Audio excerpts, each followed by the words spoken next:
Welcome to call the Finance Committee to order. All right, welcome everybody. Good to see everyone on the committee. Full participation, no roll calls for the second week in a row. I'm not getting this I picture. like it. All right, so quick agenda, just to kind of go through the agenda. We'll start with liaison reports. Then we'll kick it to Matt, and then we'll go through the budget by a department, accountant, admin, tech, public services, and then safety. And then we will talk about the ad hoc, we'll discuss and possibly vote on the ex officio FinCom member for the Ad hoc Community Preservation Act Study Committee, which is in desperate need of an acronym. And then we'll talk about future agendas, and then we will approve prior meeting minutes. So first, I want to do it officially. He's around the corner there. Official congratulations to Matt, the town manager. And actually, it's one of the first things that's it might be my first edit. Okay. Where do we when do we officially take out the word acting? Because I did see acting in there a couple of times. So soon. Yeah. So I wasn't sure if it's maybe it was intentional, maybe it wasn't. But congratulations to Matt. We're Until really I send the contract, which hopefully will be soon. So Yeah. contract, I think that's just a formality, man. I just think you just do it now. I mean, I don't want to negotiate on behalf of anybody, but just I think you're Well, good. if FinCom approves it, then. Yeah, there we go. That's it. Yeah, we have no power, so yes, I'll say yes. But we're super looking forward to working with you. Thank you, same here, likewise. And then Laura's here as well, so I just wanted to say a huge thank you, Laura, for the work during the election. I know it was an absolute bear. Huge thank you to you and the staff for pulling it off, and then clap it out. Yeah, there we go. No other board. Staff right here. Yeah, no other board claps. So I mean, this is what we FinCom does it better than just about anybody else. And then just as a personal note, I just want to thank kind of all of the participants, candidates. Gosh Almighty! So Chris and Tara, Dana, Sean, Sarah, the Andrews for Bolt, and Pam and Roy for RMLD, and then all of the town meeting members. We're a lucky community that we have so many people that are willing to volunteer, and hopefully for the 8 people that are watching on the Zoom, we need more. So hopefully, again, if you're watching this and you see the clapping, maybe we'll have more volunteers. All right, good. All right, so why don't we go on to enough of that, and we'll go into liaison reports. I'll just look for hands if anyone has anything. I don't think we've had much. It's been a week. Well, I guess I can just say that in terms of the board that I'm a liaison to the select board, so Christopher Haley was re-elected to the select board with a 498 vote margin, which he was happy with. And I think it was, I'll let the school committee person report on the school committee. So Sarah McLaughlin and Sean Brandt were reelected to the school committee. I don't know the vote margin. I have information on that. of course he does. Of course he does. I don't. No, but I don't have to, Was that a softball, Jeffrey? Of course he has it. And so I have one. I see Jane, and again, this school stuff. We're building a new school, and so we had the sustainability session last Thursday, and it was at the library, and kind of went through. Kind of the process that LBA, I always say V, but LBA goes through, met their sustainability, kind of expert, and kind of talking about, kind of all things that, kind of are available to us, as far as options. again, these are community standards, so it was good to have this kind of forum where we start to talk about, kind of what's out there. And then it's a process that, that we'll go through, and there's a number of different threads that we'll go through. So the sustainability thing was one thing. The second thing that I wanted to mention, and it came out on our kind of subcommittee on communications. There is now a Killam Building School website, and it is I think it's killamschool.org. killamschool.org. So it is awesome. And there's a link to it, to their Facebook page, but there's a nice calendar in there that kind of shows up when the next events are. So hopefully there's .com, sorry. yeah, it's I didn't know it was a word. Yeah, .com. So huge thank you to Carla Nazaro, who's the chair of the committee.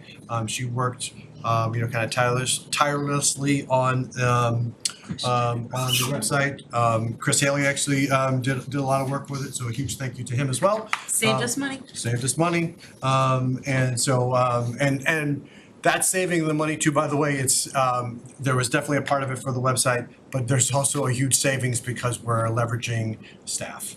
So thank you to Jane, thank you to the folks in schools, Olivia, and folks that are gonna, and principal and everybody else that's gonna be kind of doing some of these updates. It's just another example, and it's a perfect segue into to where we're going tonight. In that we're so fortunate as a community where people just kind of roll up their shirt sleeves and they spend the town's money like it's their own money. And so it's something that I've always had a huge appreciation for. This is I've now done this with Bob, done this with Fidel, doing this now with Matt. But it's a lot of it is based on the rest of the folks that are in the room, all the department heads, everyone that works in the town. Again, I can't champion you all enough, and I'm always super appreciative. And again, I say all this to set the bar really high so you don't disappoint as we go through this. But yeah, so thank you all for that. That's all I had for. Anyone else have anything for liaison? All right, let's rock. All right, so then we take it off, Matt, for the Yeah, budget thank stuff. you, and I echo those sentiments. Thank you very much for saying that. We feel the same way. We have a lot to cover tonight, so we're gonna dig right in. You have a budget book before you, which is a balanced budget. We also are gonna project it on the screen tonight, so you can see it on the screen and others at home could follow along. We're gonna start with Sharon. She's gonna do a financial forecast, talk about revenue, spending, shared cost, and capital and debt. And while she tees that up, the remainder of the night will be the first group of department heads and assistant department heads here. We'll cover administrative services, technology, public services, and public safety.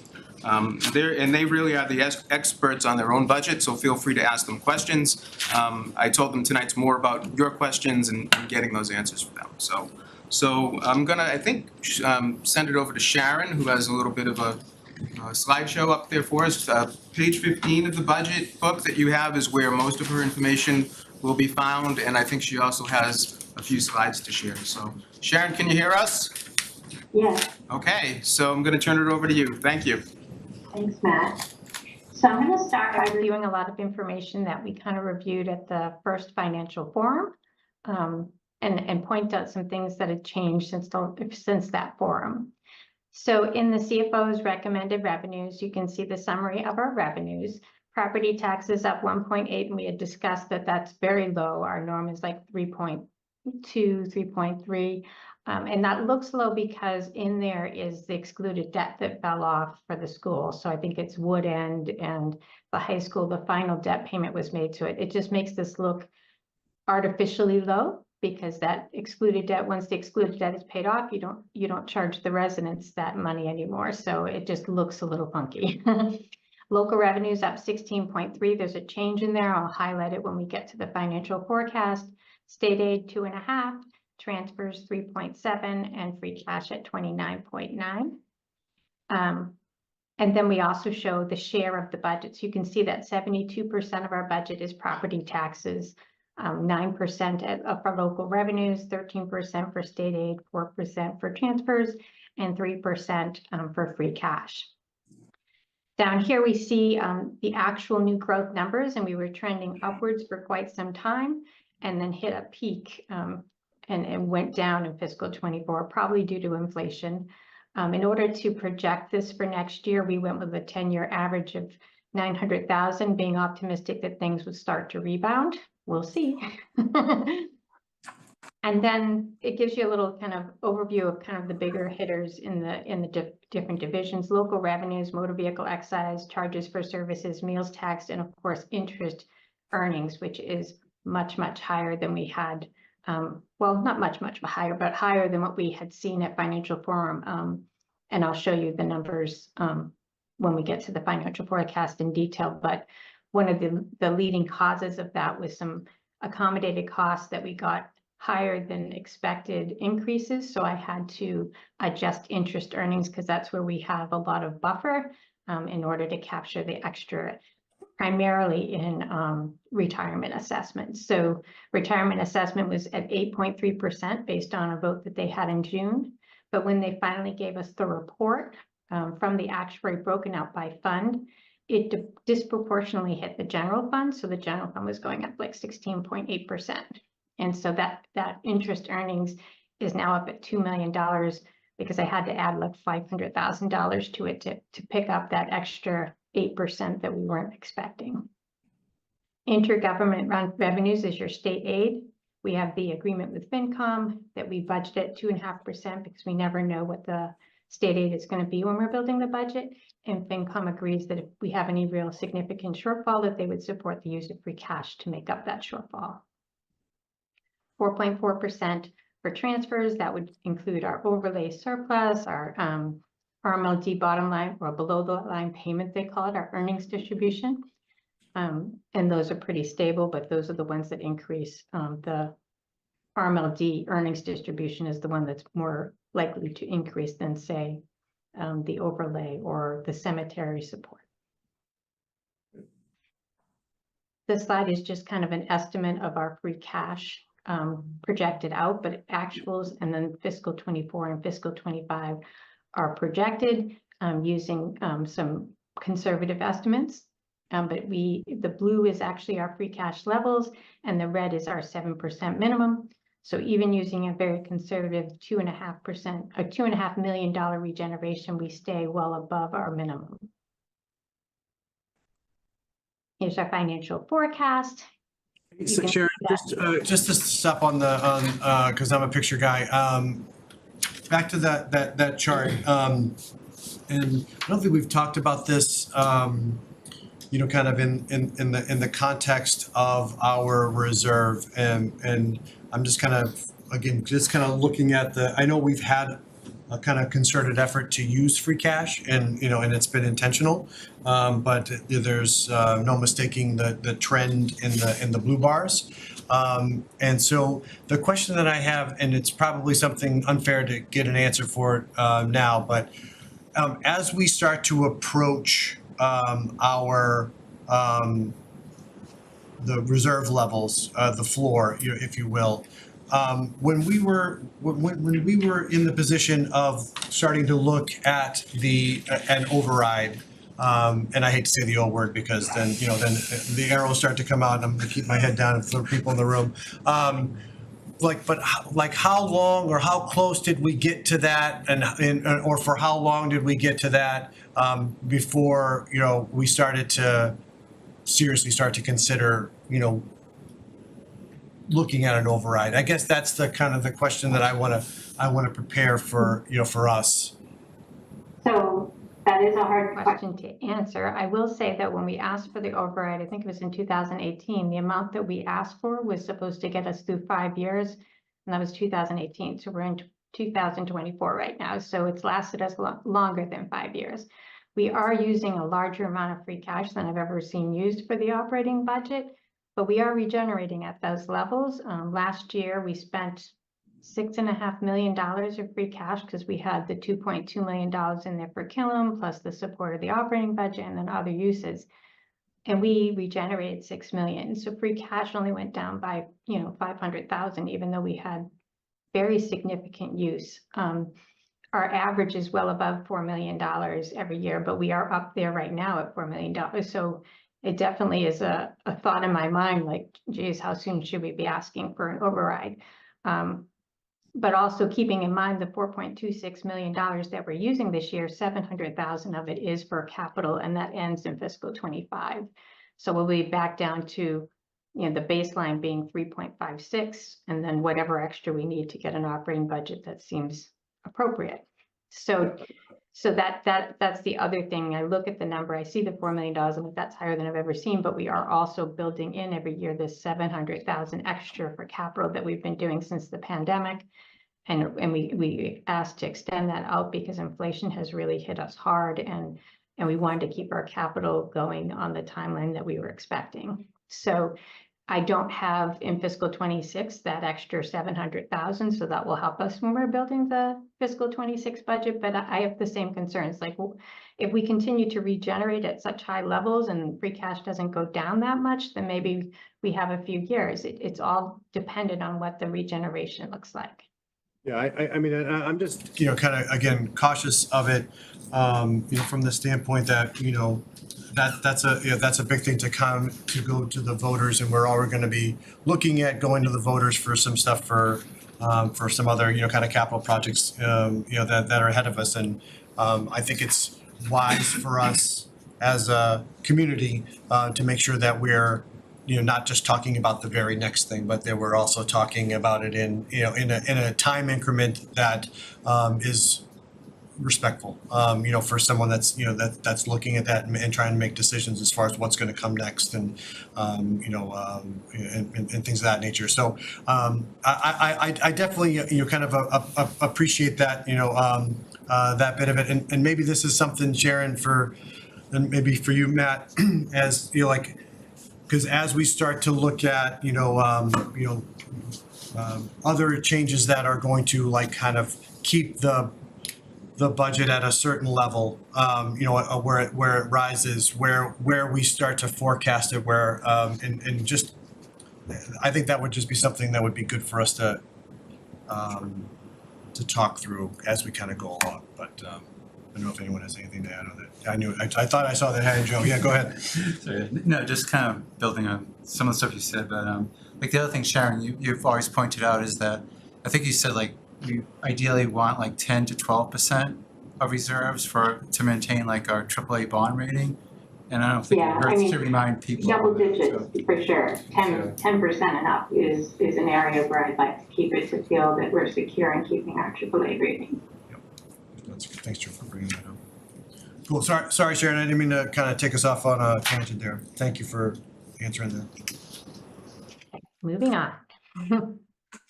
So this is our financial forecast, and you can see that overall we have revenues going up 3.14%, and you can see that 1.8 that we talked about that looks kind of very low because we have a debt exclusion going away that's making that look kind of funky. But overall 3.87%. Accommodated costs are up 3.2%, and we're going to go into shared cost in more detail in a separate presentation. But again, we talk about how deceiving that is, because when you look at some of the increases that are here, what's making them look tame is this reduction of 52.4% in the excluded debt. Problem with that is that money can't be used to help absorb the increases in the other area because the money goes away. We only charge the debt service to the taxpayer until the debt is paid, and then it comes off of the bill. So it's not like this 52.4% savings can help pay for any of the increases you see here. The vocational school, as you know, we are starting to pay a capital payment towards the new school that they're building. And that was an additional, I think we thought it was going to be 200,000. It ended up being 160. So I adjusted it and used some of that excess towards some of the changes I saw with retirement and also property and casualty. We had some, I think the number ended up being 10%, and we did not have as high a number. So using that extra 40,000 there to try and cover. So we don't normally see so much shift since financial forum. We usually have a lot of buffer, but everything, I mean, there was nothing tame in the accommodated costs in my mind. Everything was very hard to manage this year. So I think we did pretty well given all the changes that we had.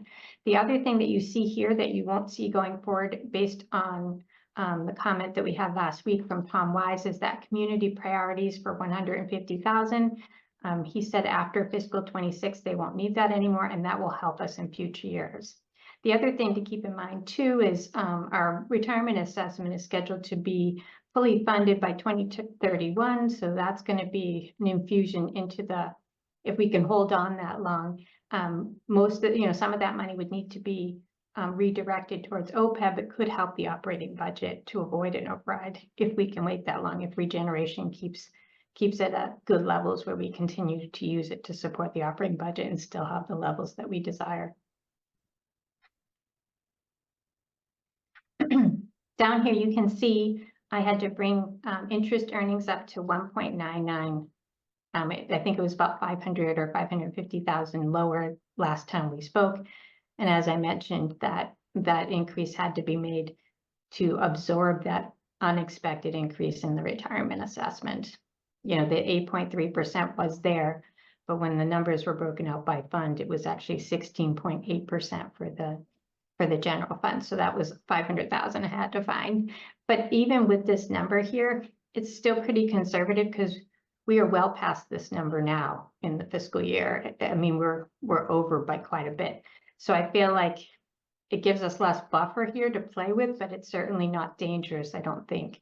We're still at pretty high levels for our interest rates with all of our accounts. Even though we saw a dip in January, we're still at good numbers. So I feel like we still could make this number even if our interest rates drop even more. So who knows for the future years, but for now, this 1.99 million is doable. So we talked about all this at the prior slide, but I just wanted to point out that interest earnings, that was the area where the number had changed. So we're going to move down to the spending scorecard.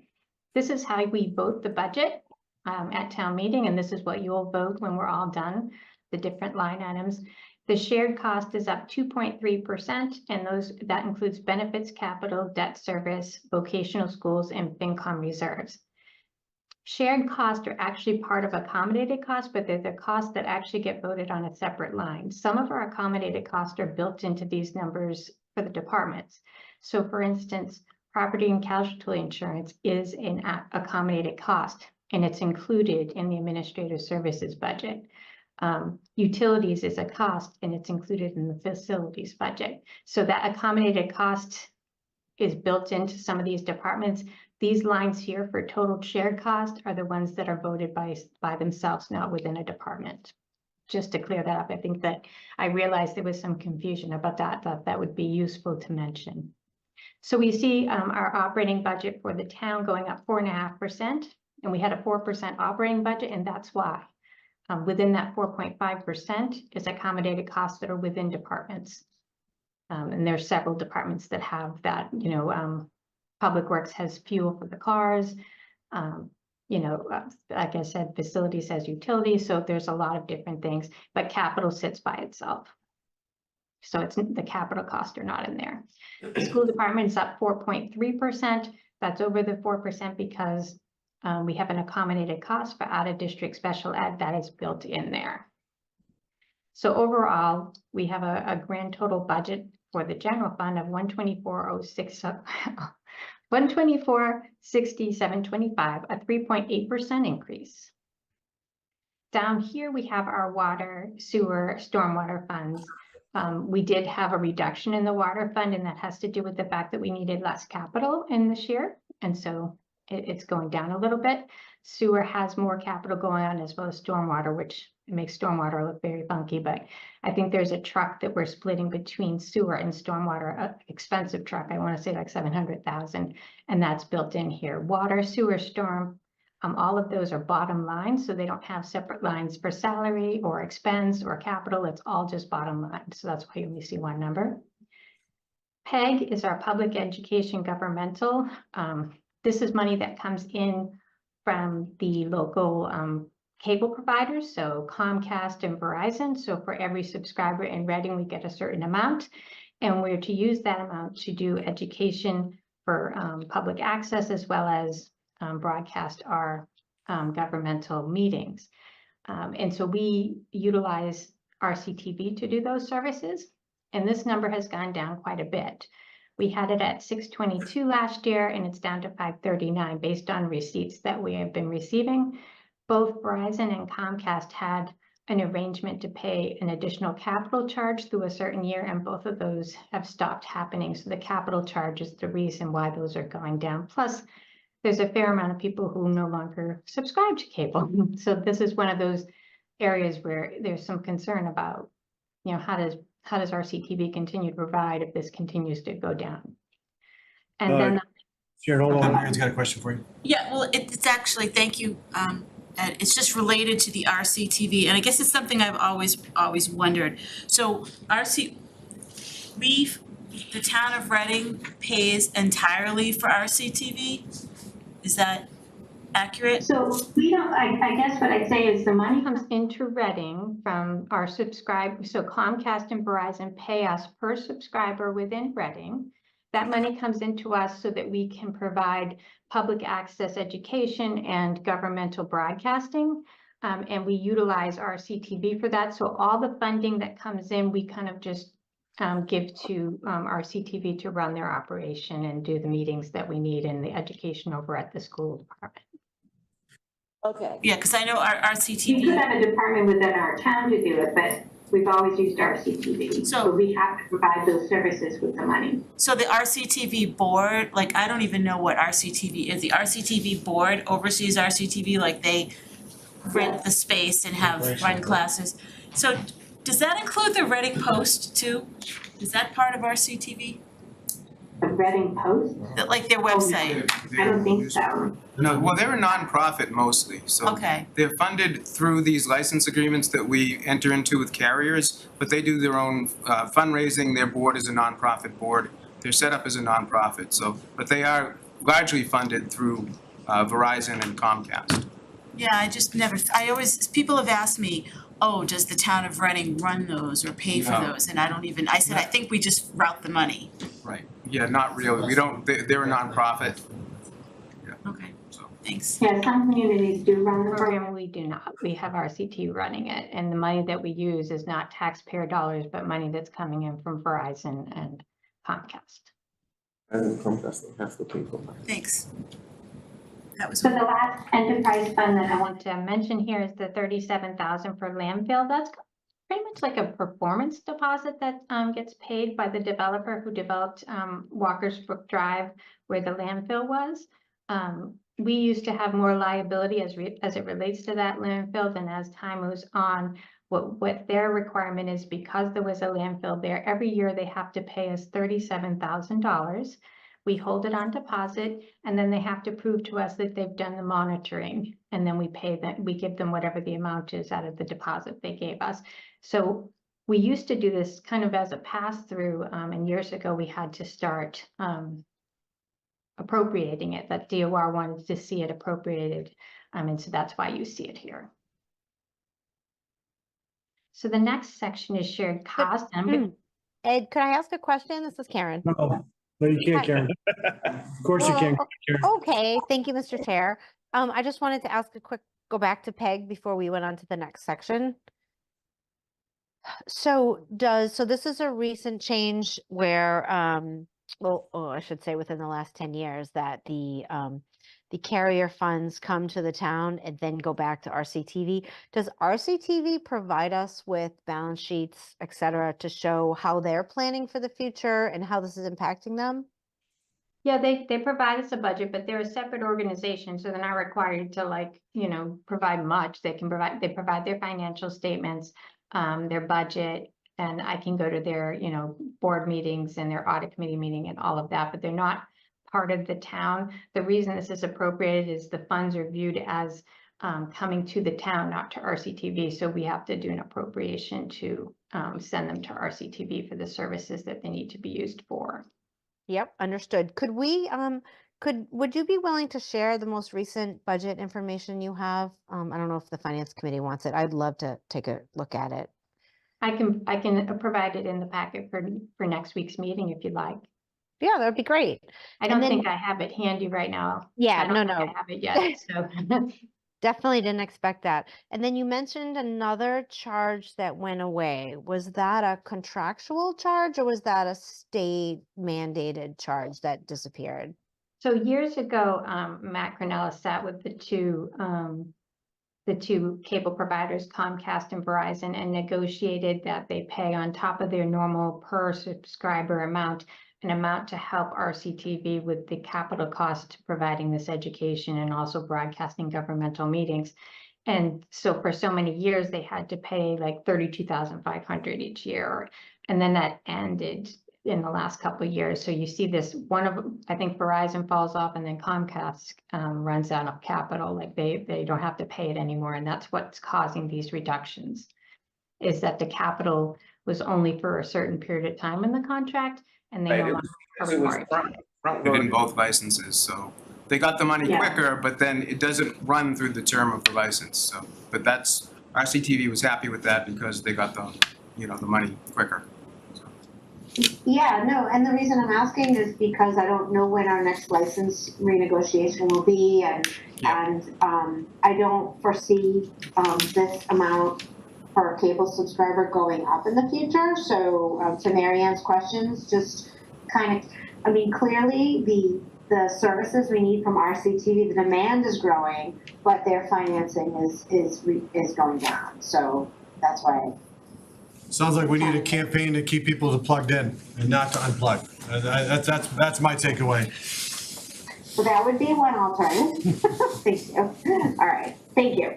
Thank you. Thank you. All right, so moving down to shared cost, I'm going to open another presentation, but this is the shared cost that we're going to review. I just wanted to kind of highlight, where things have changed from the presentation that I made back at the financial forum in September, I believe. So I'm going to stop the share here and I'm going to give you a PowerPoint.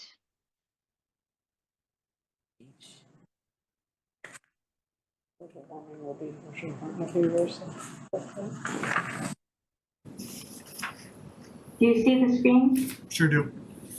Okay, good.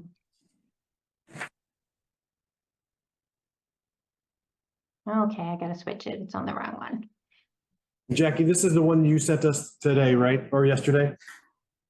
This isn't it, was in the email we got today. It was today's email. Okay, that's I right. have it open. Yep, okay. Sorry, there we go. So these are the shared costs. As we said, it's up 2.3%.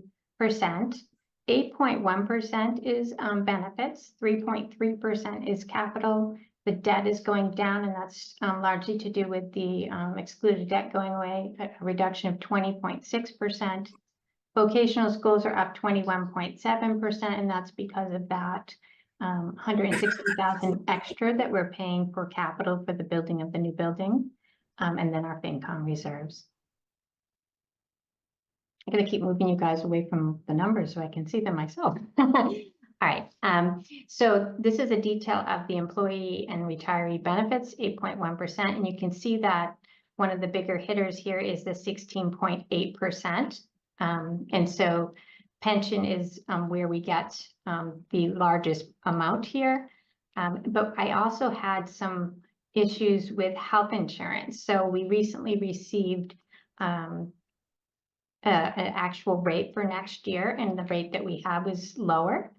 And we've had a buffer in health insurance for quite some time, but we're going to be asking for a little bit of money at April town meeting because that buffer has been exhausted and we're going to run just a little short this year. So I really felt that we needed to be at what they told us the rate of increase was going to be, which was 5.65%. So in order to do that, I reduced what we're going to put into OPEB to 200,000 from 500 to make sure that we have enough in health insurance, because as you know, we've for years have used OPEB as a hedge. We don't put it into the trust fund until April every year. So in case health insurance comes in higher, we can use it towards health insurance and invest a lower amount to OPEB because it's not a mandated cost that we have to pay. So you can see that here, that's a change. OPEB was 500,000, which is our norm, is down to 200,000, a 33% reduction. And as you can see, the pension is up 16.8. When you saw this last, it was up 8.3%. Everything else is pretty much the same, but those two areas were late surprises that were not good surprises. This is our capital. Sorry, Sharon, I fell asleep. Joe had a question. I didn't fall asleep, like I wasn't paying attention to Joe. I'm riveted. I'm sorry, Sharon, that came out terrible. We need to have little bells we can ring or Sorry. something when you're studying. Just that. Yeah, I was trying to be funny. That wasn't not accurate. Sharon, on the pension assessment, what's driving that, on the liability side, or So, are they so dropping the? every 2 years they do an actuarial evaluation of our liability. So there's several drivers to it. So you have your expected rate of return. If we get a rate of return that's lower than the expected, which wasn't the case here. We had a couple disabilities of people that were under age 60. So those weren't anticipated. Those were losses for us. I think it was 2 disabilities. Fewer people had died than they had expected. Like, they have all sorts of assumptions that are built in, depending on what department people live or are stationed at. So the things that I asked the question, I'm like, how could this be up this much? And we had more than 1 disability. I want to say 2, possibly 3 disabilities, all in the general fund, like permanent disabilities at a younger age. So they weren't assumed. They weren't something that was expected. Fewer deaths than they thought. I can tell you for sure that there was a couple other reasons, but all of them were just not anticipated. They do one every 2 years, and they also upgrade all of their assumptions. So some of the assumptions that they made changes to is an improved mortality table, all these different changes. And also they had reduced the expected return from 7% to 6.75. So that was a huge one. But I think those are the most of them, but there might be one other that I'm not thinking of, but those disabilities hurt. And there were a few people, I think, that they said retired earlier than expected, Group 4 employees. So I'm surprised by that, because Group 4 employees are expected to retire fairly young, because those jobs tend to be more dangerous. But I think that we had a couple people retire a couple years younger than their expectations. Okay, thanks, Sharon. That's good. So this is our capital, and we did have a change here, and it had to do, I want to say it had to do with, oh, maybe we didn't have a change. No, this one is fine. $3,035,000, and it shows you exactly what we're spending on. We have the permanent building committee, a Bobcat for the facilities. I think that pricing might have changed. We have, this driver's ed vehicle is new. So yeah, there were some changes. The telephone system, we always give $10,000 for upgrades to their telephone system over at the school department. $125,000 for technology projects for the school.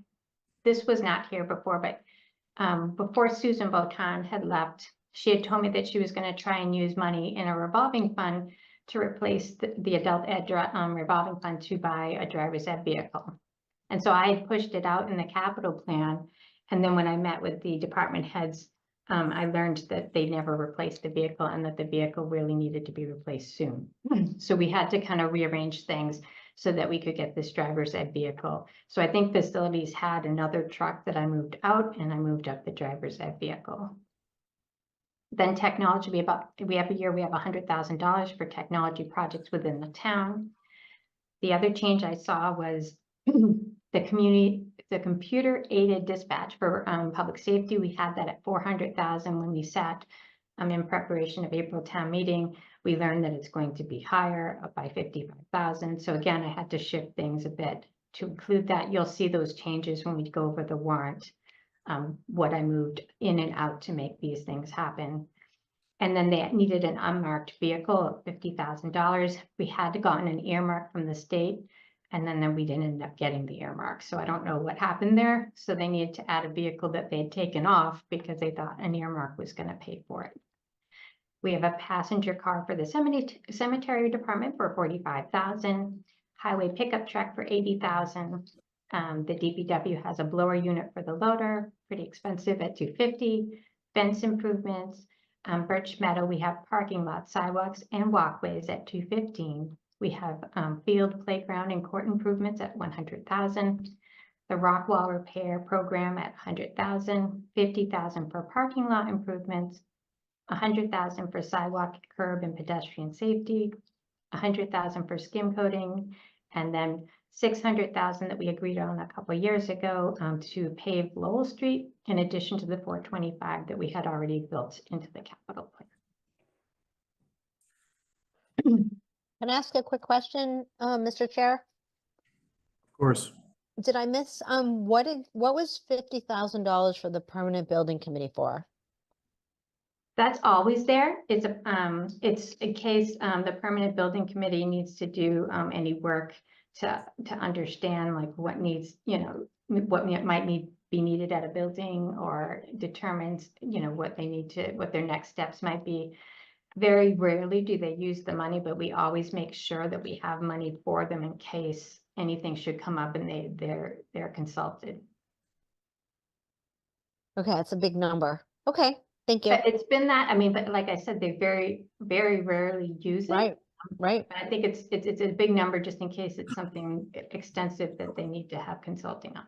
So what I was thinking, if they rarely use it, but we always have it as a placeholder, is it squeezing other things out of the capital budget? I mean, you could say it is, but I mean, I don't know what the right number would be. I mean, the reason this permanent building committee came into place was when we were doing the library project, the work to determine what the cost was in advance was not like, there wasn't a lot of money put in to determine what the actual cost of that project would be. And I think that's where the idea of the permanent building committee came from. And we wanted to make sure there was funding there if something were to come up that we were asking for their guidance on, and to let them do work and spend money if needed, to make sure that we knew exactly the extent of any kind of project that needed to go on with any of these buildings. Fair enough. And so we have 2 building projects going on right now, and we've taken a different route with both of them. We've identified what was needed for feasibility study, which I think is what we're talking about here. And so Mhm. 50K doesn't buy you a feasibility study anymore. I mean, I would put a flag on that, and I'd raise, I'd raise, if the building, I can't ever remember the permanent building committee coming to us and asking us for funds for anything. And I would question whether we need to continue to do this. It was a new committee. We really didn't know what to expect. We don't build buildings that often, but currently we're talking about 2 of them, and this 50K isn't required because we're not doing things that way. I mean, it does go back to free cash if not used, but they have used it, and they wouldn't come to town meeting asking for money because they have this money. But I've never seen them use all of it, or, it's very small amounts if they are using it. And Yeah, Karen, and go ahead. Go ahead. Karen, just one thing to follow up on, and I don't know necessarily the logistics, so I'm definitely aware of my skis and even asking or saying this, but I like where you're headed, because if it's crowding something else out, maybe it gives us a chance to be able to prioritize or add something else in. But I'm thinking specifically for PBC, maybe that's something that could come out of the town manager reserves, or depending on what that is. Maybe there's a place where Sure. that can still be solved, for lack or sourced. But again, that's sight Well, what I was unseen gonna without say knowing. is that, so we already have this, we have other committees with 0 budget, and I'm not saying this is the best way to do it, but at the moment, we have this town manager, we have this select board line item, and they come to the select board and they ask for a budget, and, maybe this is really what the permanent building committee needs to be doing, because I think Sharon, I think you're right, that's why I question it, I don't think they spend money on a regular basis.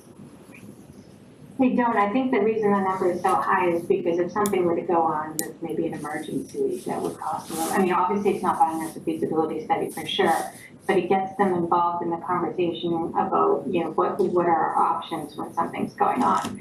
But like, I don't know that the 50,000 is the number. It could probably be a lower number, because I don't think I've ever seen them use the whole 50. Yeah, And, and all that, right, well, maybe offline I could sort of follow up with you and find out what exactly that money's been spent on in the past. Yeah, I mean, I wouldn't mind changing it. It's definitely a good suggestion because I feel the capital plan is a difficult one to balance. So, you know, we have a lot of things that are aging that definitely need to be replaced. So if it's pushing something else out, I think it's a fair point. Yeah, and that would be the knock-on question is, what's the next thing, you know, that you could add in, that's replacing. So there's two other questions in the room. Mark had one and then Mary Ann. Yeah, Sharon, on the Birch Meadow, the 215,000, are we, That was my question, so go ahead. so the phase two got approved, so I'm not, what is this money for? That might be a better question for Matt because I was understanding it was parking lot, sidewalks and walkways, but I'm not entirely clear why that wasn't part of the phase work. I know that Adele had asked me to add it. We're all gonna ask that question. So I don't know if it's needed before phase two starts. And that's why I think maybe we ran short of, for phase one, getting these numbers in there. So they're asking for this to be part of the capital to get it done sooner rather than later. That would be my guess. But I don't definitively know why it was requested. Yeah, I'd like to be sure, so I'll look into that and get back to you on that question. I'd like to be sure. I think what Sharon is saying is correct, but I want to double check on that. So. And then the paving, is that chapter 90 funds, Sharon, or? No, it's not. It's in addition to chapter 90 funding. And you know, whenever I'm trying to balance the capital plan, I mean, the paving is costing us so much more that they're getting less for their money. You know, we're getting less roads paved, and so whenever I have any little remainder that I'm trying to balance, I try and throw it in this road paving line because I feel like it's necessary. Another area where it's been suggested we need more money might be the sidewalk and curb work. So I definitely, I had a conversation with Chris Pull, and we're gonna, you know, try and hash out like what would make sense here because they do get complaints about the condition of certain streets or certain sidewalks. We need a plan to get to things sooner rather than later. So that's a discussion that Chris Pull and I are gonna have very soon. Because I think at the town meeting, we approved 300,000, and I think it was said that it's sort of a one-time. So now this is a 425 increase. I think at town meeting, that's gonna be a surprise to people. Actually, it's there every year. We always have road paving somewhere around the $400,000 to $500,000 number. What's additional is the Lowell Street paving. That's something that was part of, you know, they wanted it last year and it just didn't fit. And so we ended up putting it in this year. But as I said, I think the pricing of things, the inflation has just made things, we're not getting as much work done for the same amount of money. Oh, go ahead. Another question for you, Sharon. Sharon, you have to forgive my ignorance on this one, but didn't we just pave Wall Street? I thought so too, but I was driving down Lowell Street yesterday thinking, oh my gosh, there's so many holes. Yeah, I think we partially paved it, but I not. know that they, from paving work, I'm not sure how far down. Yeah, I think this was supposed to be the rest of the way to the Wilmington Town Line or something, I think so, yeah, like, cause when I come off the highway at 93, there's some very rough roads leading up. That's not been paved yet, no. Sharon, I love that you know the answer to that question. I mean, I'm gonna slap Sally on the knuckles. There's no way that you should answer that question, but I'm thrilled that you were able to answer it.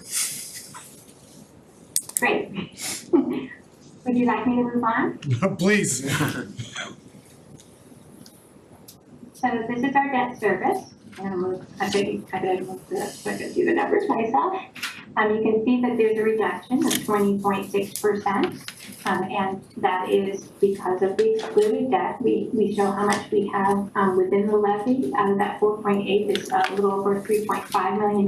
Below shows you kind of how that breaks out between school buildings, turfs, police station, health department, like what those payments look like. We do have one remaining debt payment on our library renovation project. So something similar is going to look, it's going to look funny next year too, because this payment for the library will be done, and next year you're going to see some funky numbers too. So it's very misleading when you see shared cost or accommodated cost at a very tame number, but yet that that savings can't be used to pay for some of the increases, so it kind of makes it look deceiving, I'd say. Yep.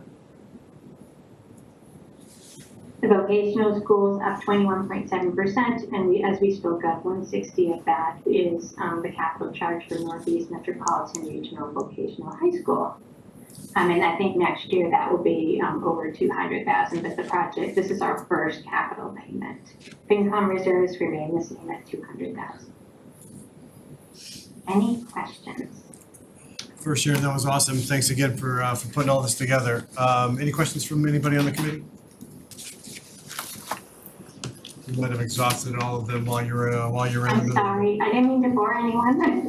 No, Sharon, that was a bad joke. Yeah, you didn't bore anybody. This is, by the way, you're speaking to your people. We're on the finance committee. Yeah, we're on the finance committee. We're your target audience. Yes, you're the ones who want to hear what I have to say. And speaking of which, Andrew's got something now.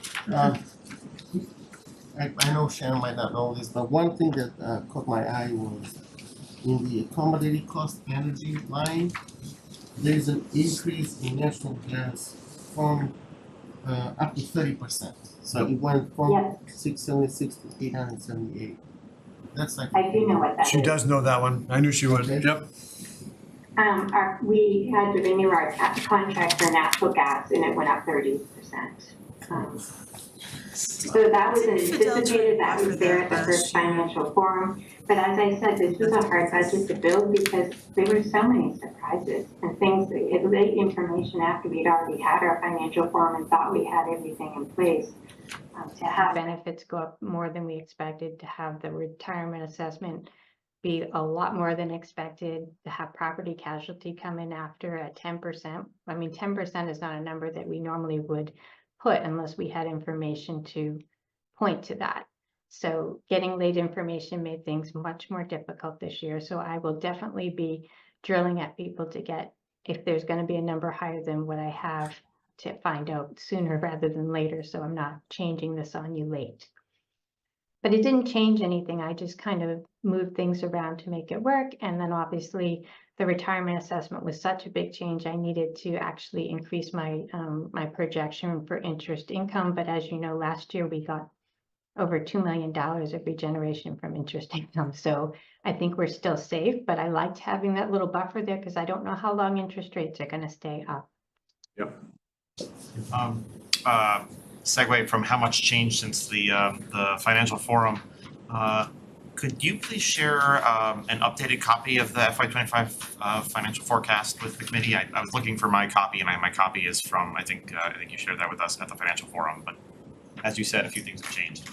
A lot of things have changed. It would be in the warrant book that Jackie's going to be showing for you. So, but I can provide another one if you want. The one thing that I think might not be in the copy she gave you, the one change that was after it was sent to you was learning from Tom Wise that we would no longer need the community priorities. And I think I found like the adjustment to the OPEB, I forgot to adjust it on the one that you have. So there's two changes that happen after you received it.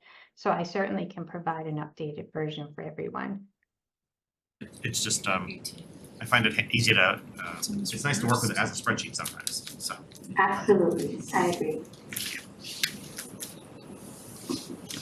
Anything from anybody else? And Oh, go ahead, Jeffrey. Sorry. so, Matt had mentioned this is a balanced budget, so I'm thinking line A99, which is 124,063,786. That should line up with the 124,060, and it's just that the 3,000 didn't get. It's just like a rounding error because it's too hard to get all the numbers to exactly add up. Is that? Are you referring to the spending scorecard?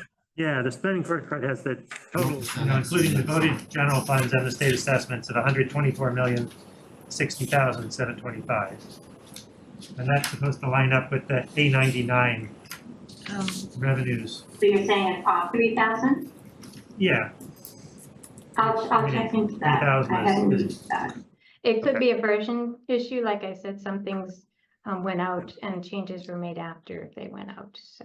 I see, so we see the revenue come in and then we see the total thing that's going out. Remind me again, so the enterprise funds, we vote that we're gonna spend, $7 point whatever million out of the water fund. And that's where we're voting, and there's some revenue that's come in that we don't see in this budget book, right? That's all the revenues that the water fund gets from selling water to everybody, right? So that's, right? Yeah, that would be their main revenue source for the water department would be, you know, the user fees. So they do appear as projected revenues in their section, but on the forecast, but you know, we definitely have charges related to those user fees where we pay MWRA an assessment for the water used. So there's, you know, there's more than just the revenues, but the related expenses to providing that water. So somewhere later, we'll see you know, it's just like, I saw the total revenue coming in and the voted, you know, how much we're spending at the 124 million, and then there's this extra, you know, 20 million, 18 million in enterprise that I don't see the corresponding revenues not up in the spending scorecard sheets at the beginning, but that'll be somewhere later. The spending scorecard is expenses. Are you saying you're looking For revenues in the financial forecast? Okay, so the financial forecast, right, shows the, So the financial forecast is showing you the general fund. I think that's probably the confusion. The revenues related to water would be in the water section. okay, If they're in the book, they may not be in the book, but basically they show you revenues equal expenses. So they show you, I do believe they give you kind of a summary of where the revenues are coming from. So it would be user fees, certified surplus is their name for free cash. And if we're getting any money coming in from, like in the past for water, the last couple of years, we've used ARPA to pay for capital within the water fund. That's not, I don't think, happening this year. So when you look at the water section in the back of the book, you'll see a breakout of all the expenses and then kind of how it's going to be funded. And that's how it's shown in like water and sewer. Those will be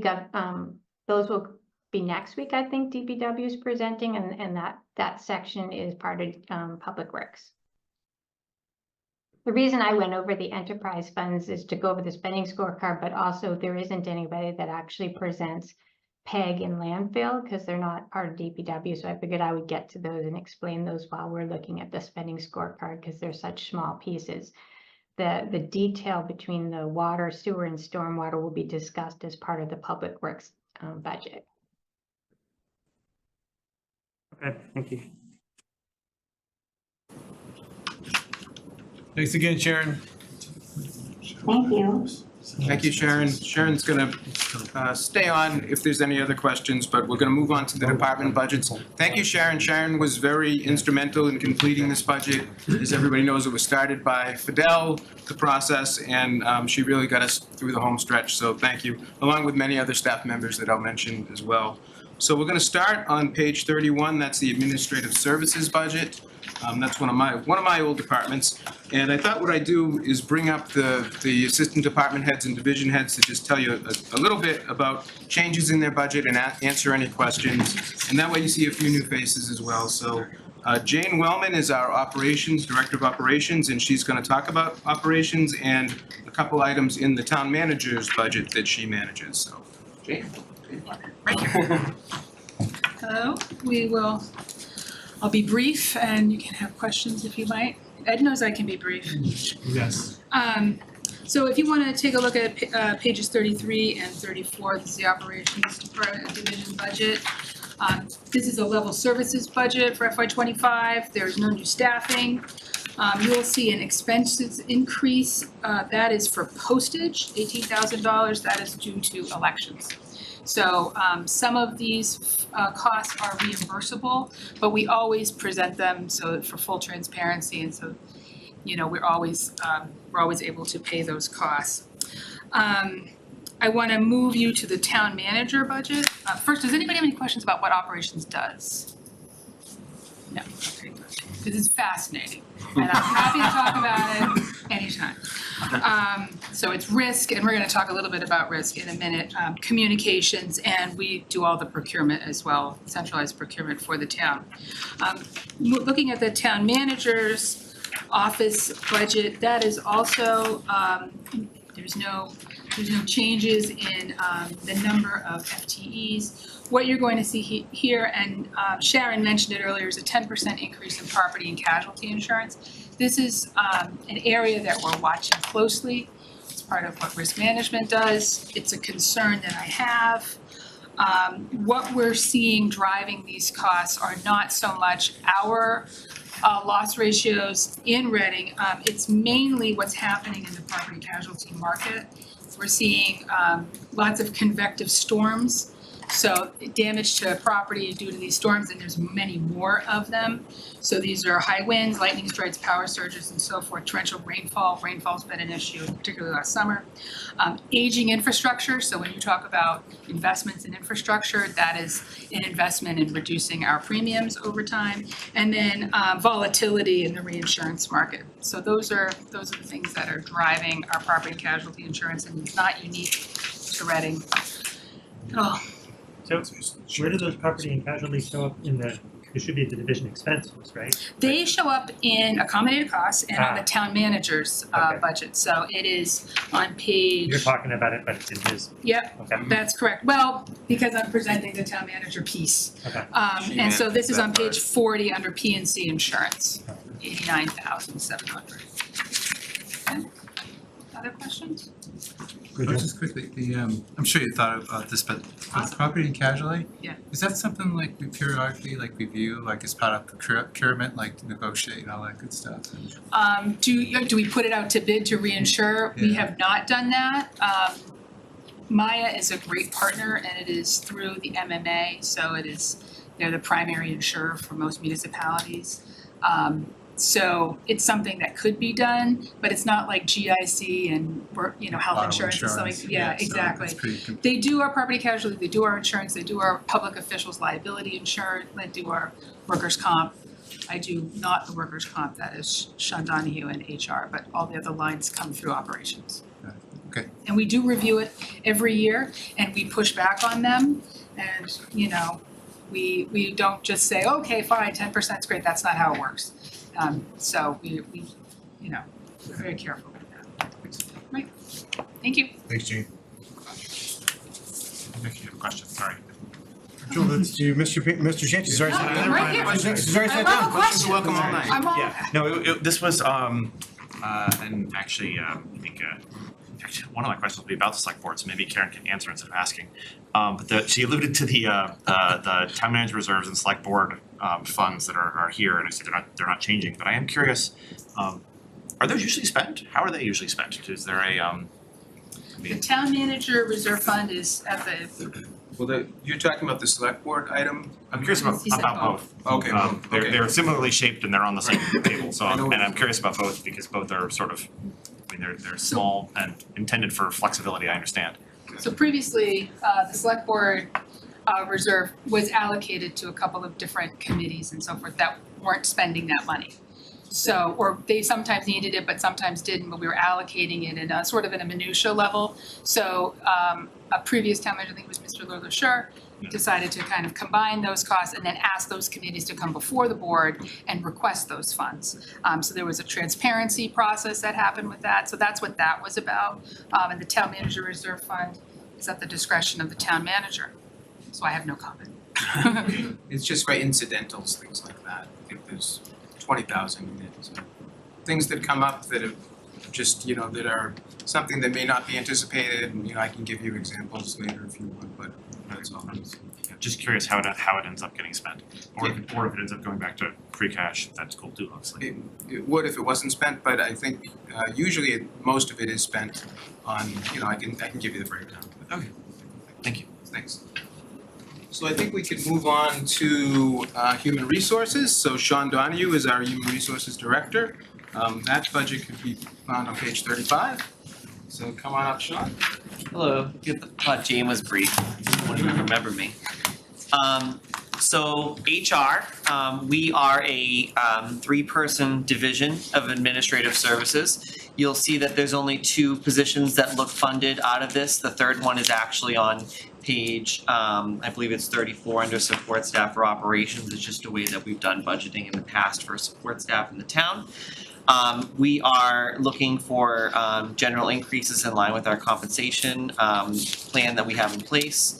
And then for our expenses for FY 25, we are looking for a level funded budget. We are currently working with our IT department to update our application tracking system. If that is something that we don't find brings us to where we're looking to go, it's possible that within the next year or so, we may be asking for additional money for an updated system. We've received some quotes in the past, but just felt like we wanted to work within our existing parameters for the time being. Aside from that, we've had some great success with filling positions over the past year. But we do still find ourselves going out for advertising, you know, as often as we need to for positions. So that's also a line item that I'm watching carefully. And lastly, last year at town meeting, there was a change in the bylaws for how the town handles its pre-employment physicals. So that's provided a little bit of cost savings on that end, but we're also still unsure of what it's gonna cost to hire someone, because it can range from about $60 to $800 depending on the type of position. So with all of that being said, again, it's level funded. The benefits are not a part of the HR budget, they're a part of the shared costs that Sharon had presented on earlier. With that being said, any questions? All right. Thank you. Thanks, Sean. Yep, thank you. Okay, thank you, Sean. Next, starting on page 37 is town clerk and elections. And elections, you'll see, is kind of a little bit of a budget buster next year, but I'll let Laura explain that. It's not a budget buster this year. I heard that. No, but I mean, this is the president year, so I Yeah. think it'll be budget buster this year. Well, the presidential election in November actually is in the next fiscal year, it's not in You're this right. year, yeah. So, just real quick, the town clerk budget, there's two different line items here, the town clerk's office and then the elections division. Town clerk is level funded, just with the increase in the salaries, where you have a full staff finally, which is doing very well, having the new staff going through this election, having the young folks was awesome. They did a lot of work. So with elections, there is an increase, definitely an increase, and that's because of the presidential election that's on there. You will see that the election costs are gonna increase going forward with pretty much any election, and that's because of the vote by mail, as Jane mentioned, with the postage. The majority of that is reimbursed through the state. Any state election, the cost of the postage is reimbursed. However, not with the town elections, that's totally on us. And if I can make one quick comment, with the elections, getting through the elections itself, we could not do it without all the volunteers. And I want to state that the town of Reading is very fortunate with the amount of people that put a lot of time and hard work into pulling these elections off. So when you say thank you to me, I want to say thank you to all of them, because I couldn't do it without them. It's the best election ever. It's the most fun. Here.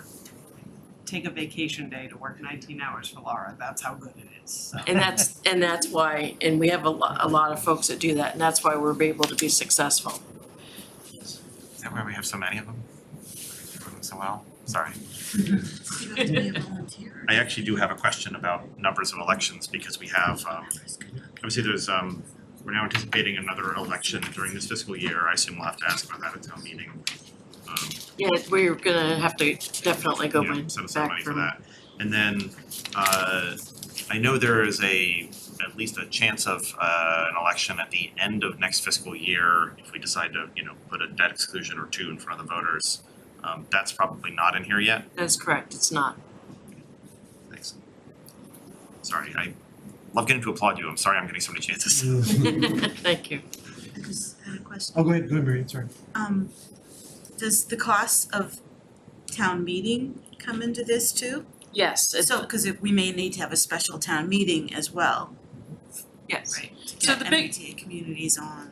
Exactly. The biggest cost for town meeting is the town meeting monitor, the staff that checks you in as you come in. as far as what comes out of my budget, and then the advertising that's required by law. But, so, the special town meeting that we may be having because of, MBTA communities, right? that's not in here. Actually, that's gonna be in this fiscal year, correct? I guess we have to back it up 90 days. If it has to go on the fall warrant, and then you gotta back it up to September, and then how much before September does the special town meeting have to have? Is it on the edge of between? Are you asking about MBTA communities or asking about Community Preservation Act? MBTA community, I guess This has to get passed by the end of the year. The MBTA communities is you're gonna be right, I going That's likely misspoke. right, if we have, I mean, it is possible that if it isn't, if nothing is passed on MBTA communities in November and the state makes it really uncomfortable for us so that we want to get into compliance quickly, we could not wait until April potentially to have another town meeting to fix it. But I misspoke, I meant to say CPA, Yeah. I'm sorry, Right. I'm thinking MBTA communities also has to have public hearings in the summer, so CPA. I don't know how, they haven't even formed the committee yet to get to be ready Yeah. before June 30th to have a Okay, special it's- town meeting. It's a subject I'm very interested in, but I certainly wouldn't bet that there's going to be a special town meeting. Let me put it that way. So, just so you're aware with the CPA, if it's my understanding they intend on putting it on the November warrant, the November election ballot. If that's the case, then we have to have that information and it has to be finalized to the state by August 1st. So there would have to be a special town meeting during the summer. Before, but which fiscal year? So it would have to be This one. this one. It's not. They haven't Yeah, even this formed the is- committee yeah, yet, no, yeah, it no, just it's seems not the- very hard, unlikely. Yeah, so It's a July it's town all, meeting. it's all from when you're going, if you're starting November and working your way backwards, but if Yeah, you're, that's what I was if you push trying to November, then that changes. Hypothetically, a July town meeting would be in the first month of next fiscal year, but that's very hypothetical. So say it was the end of June this year, and then is there money left this year to cover? Let Sharon do some magic. Yeah. FinCom reserves. Actually, That's that probably what- would that's probably be what- in a case, hypothetically, that would be a Yeah, I'd have to look at the current budget and what we've spent to be able to answer that question, but I could definitely get back to you on it. Yeah, like he just said, FinCom reserves, right?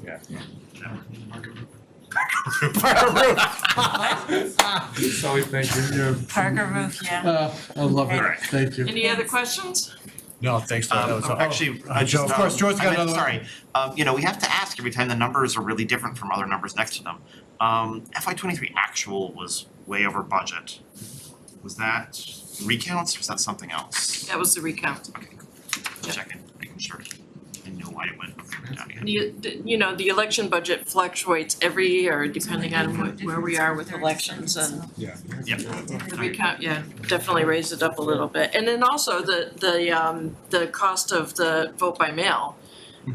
Again, cause that comes on us as far as the town end of it, and that, I see that increasing every election. The amount of ballots that we send out increases every time, so that dollar cost is gonna go up. But it's not just the postage that's the cost on the vote by mail, it's the staffing to bring them in to help us out with the election staff.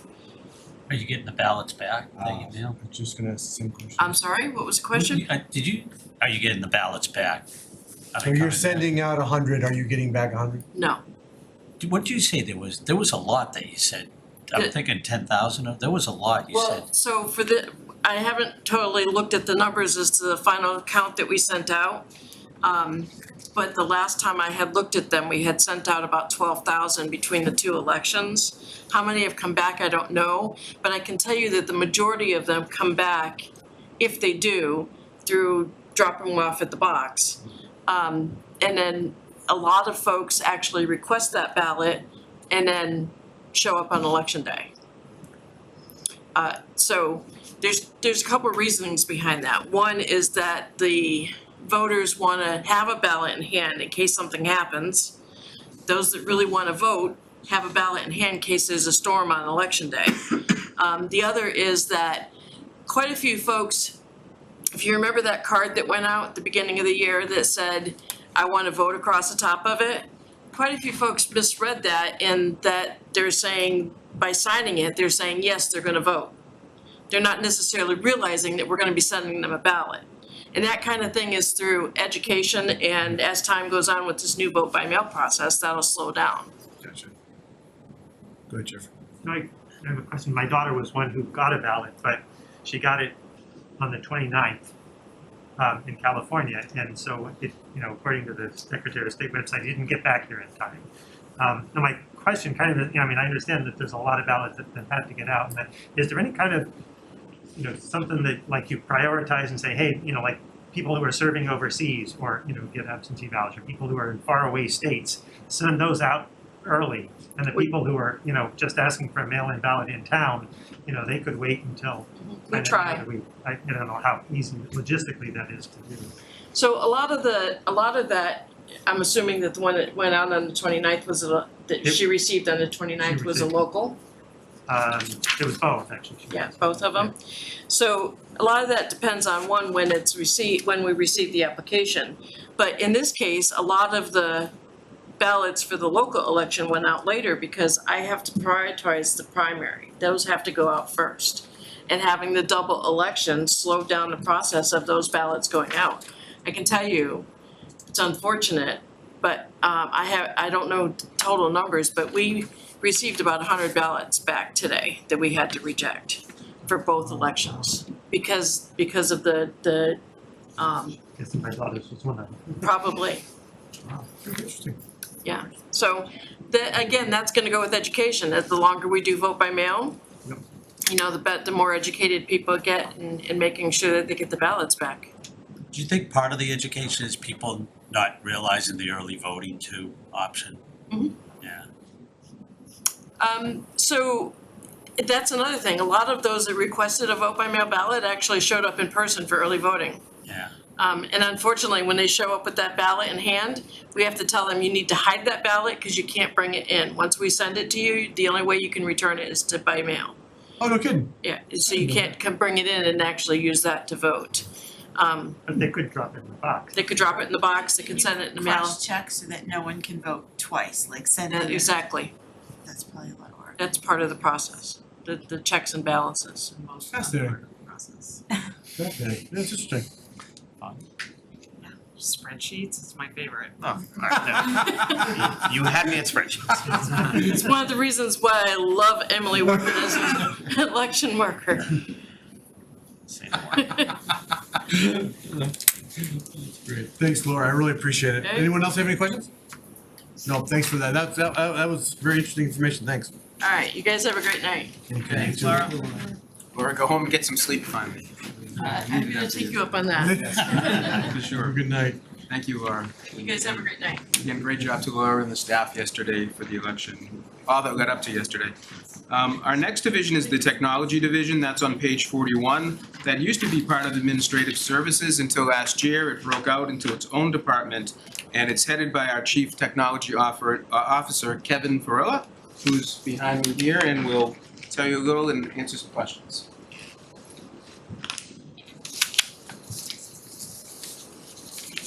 Hi, like Matt said, I'm Kevin Farilla. I'm the Chief Technology Officer for the Technology Department. We have 5 full-time employees in the department. We're fully staffed right now, which is a big relief. Being short-staffed, as we have been over the last couple of years, really impacts our ability to move forward. So I'm very grateful for the situation that we have right now. Knowing that this is going to come up, and just to get ahead of it, for the individual accounts or lines here in the expense categories, the percentages are all over the map. So I took this year's budget as an opportunity to recategorize things as they seemed appropriate. So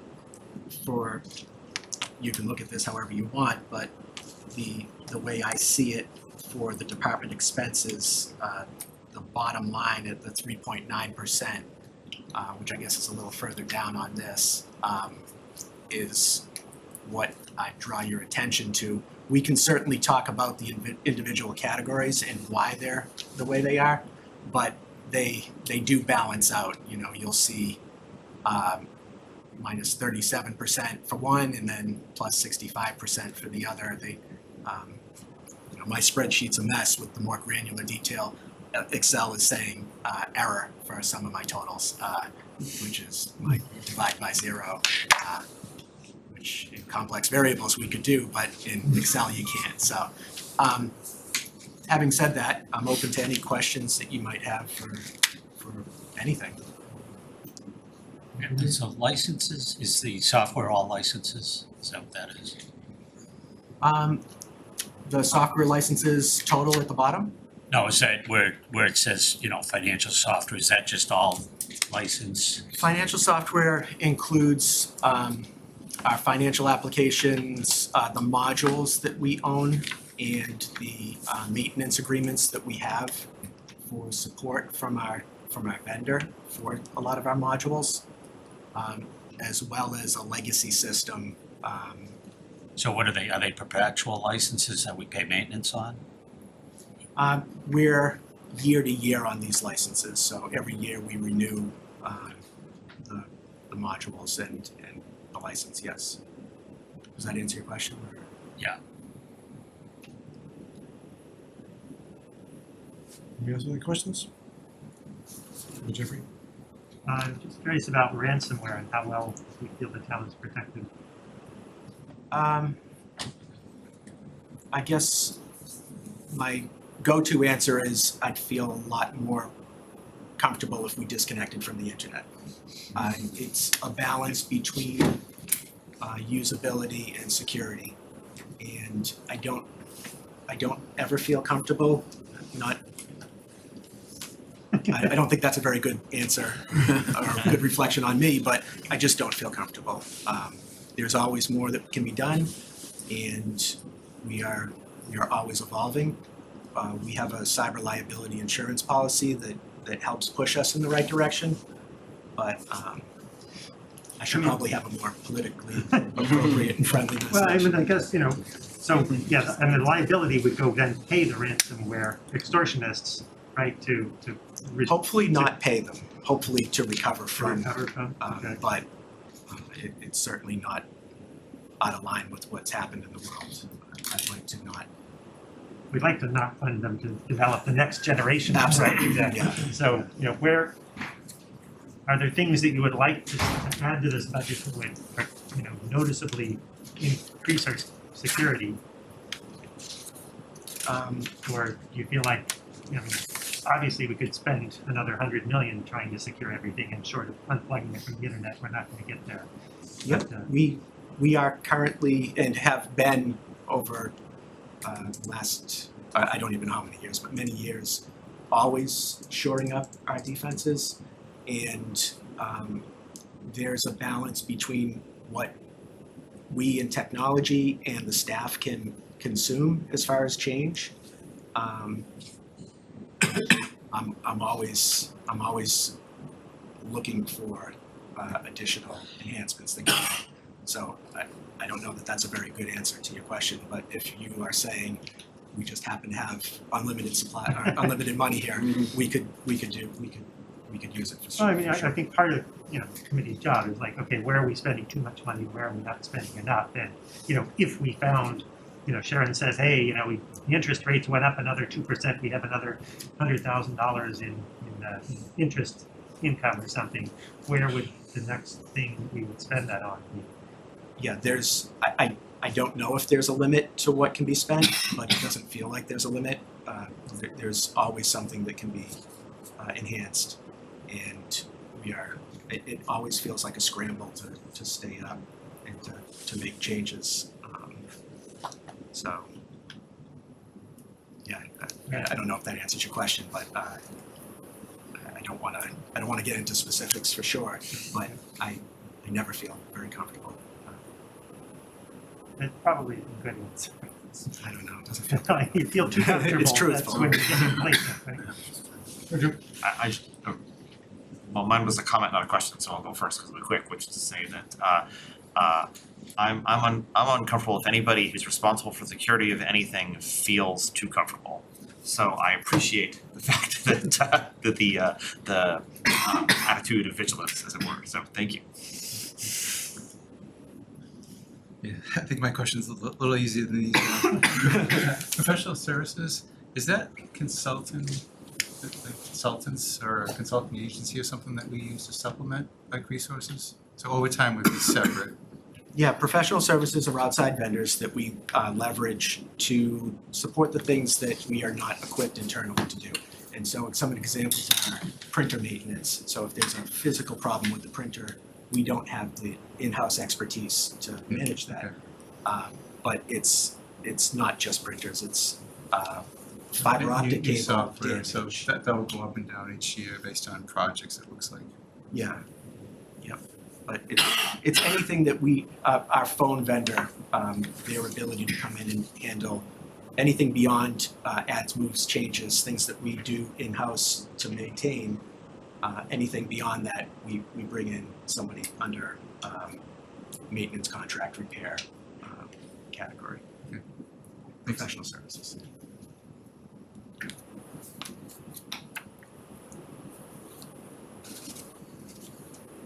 Sounds good, Kevin. Thanks so much. Appreciate it. Thank you. Mr. Chair, can I ask a quick question? No.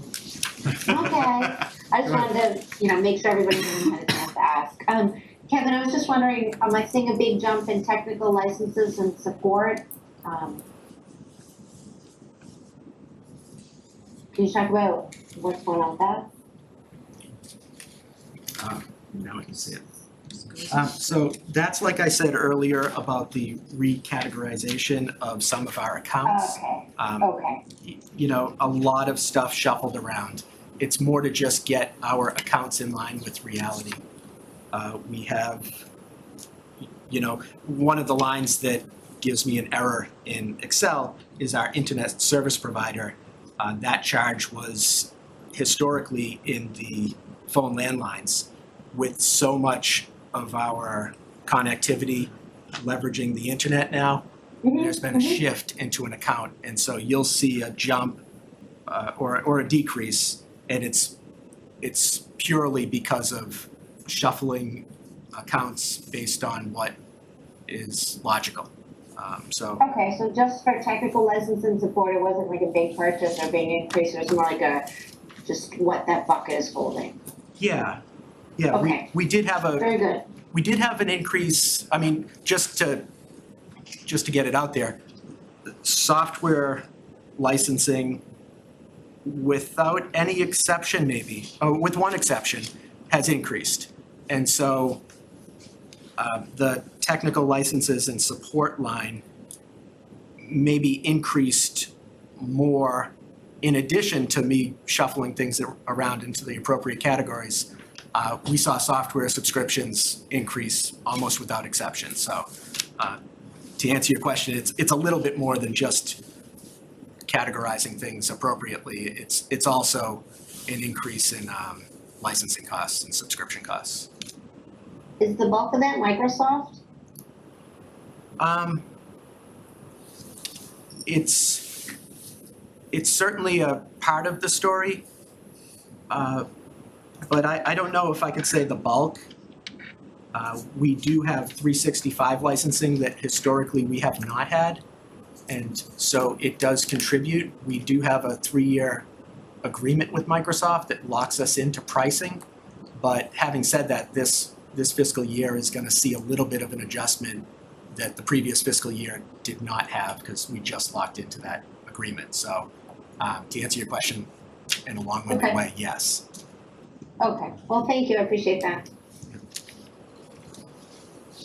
Thanks so much. Appreciate it. All right, thank you all.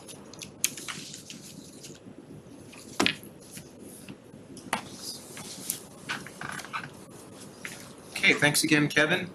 So next we have public services, that's found on page 43 of your book.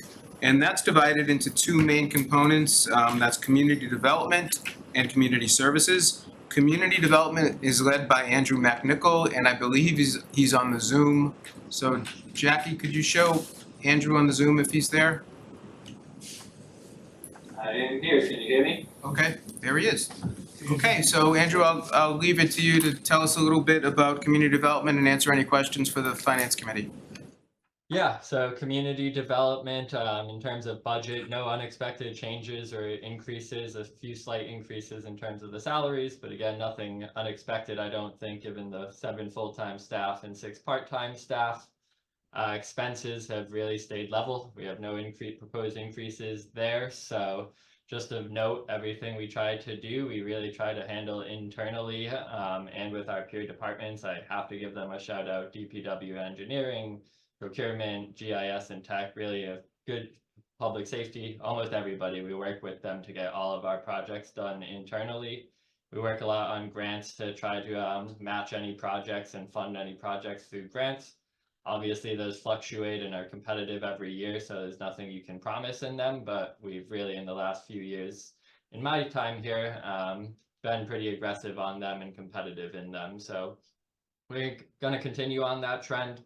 Some of them come with matches depending on the cost. Some of them are used for planning grants, some of them are used for construction grants or others. So, you know, everything is really looking good for the near-term future, and so I'm happy to answer any questions. Any questions from anybody? Go ahead, Henry. The regional affordable housing coordinator, is that off? We don't pay for it anymore now, or? Yeah, so that is off, and it's Actually, of note, probably, if you look down in expenses and community development expenses, you'll see regional affordable housing as a $75,000 line. So we have shifted to an expense line with a consultant team, but really that $75,000 expense that's shown is shared across 5 municipalities. So Reading acts as the lead municipality in terms of the budget, the maintenance, the tracking, and all the other towns reimburse us. It's $15,000 each. So every year we enter that 2-year contract with the consultant.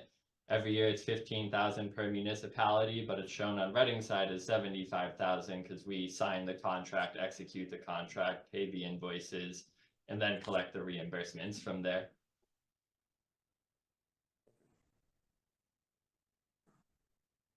Any other questions, Andrew?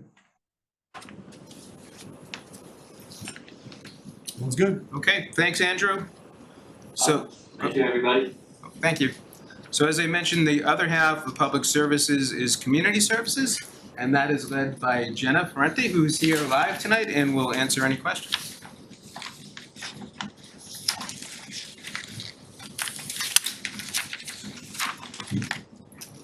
Hello, everyone. Hey, Jenna.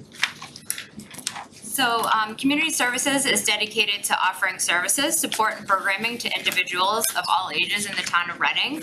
It consists of 3 divisions, recreation, which is led by Jim Sullivan, elder and human services, who's led by Chris, and veteran services, who is led by Will. And I can't say enough great things about the level of dedication, the years of expertise that all of my team has.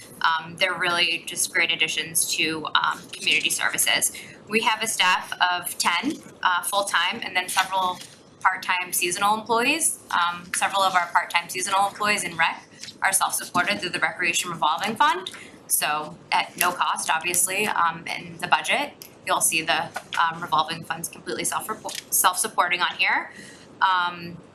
Year after year, a number of residents that we serve is increasing in all of our divisions. So this proves that the community values and, more importantly, needs all the vital services that we offer in the town. And if there's any specific questions related to anything in the budget, I'm more than willing to listen to this. Any questions from anyone? Go ahead, Emily. Can't help myself. So just thinking about the revolving fund, I've noticed what seems to be a huge influx of programming coming through MyRec. Do you feel like your staff of, I know 10 is spread across the 3 departments, but do you feel like you have enough staff to support all of the new programming that you have through the revolving fund?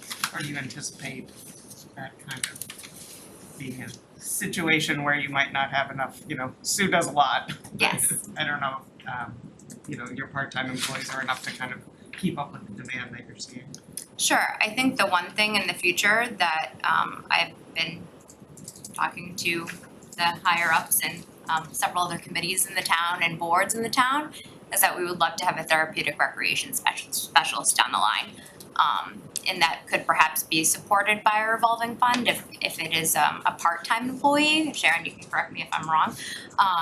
Or a seasonal employee that we even hire for the spring and the summer or something like that. But from what we're hearing is that we are not reaching a lot of kids who would like to participate in our programs, and we need to be more inclusive and offer adaptive programming and programming for kids that can integrate more into our existing programs. So I think a therapeutic recreation specialist would be great for that initiative.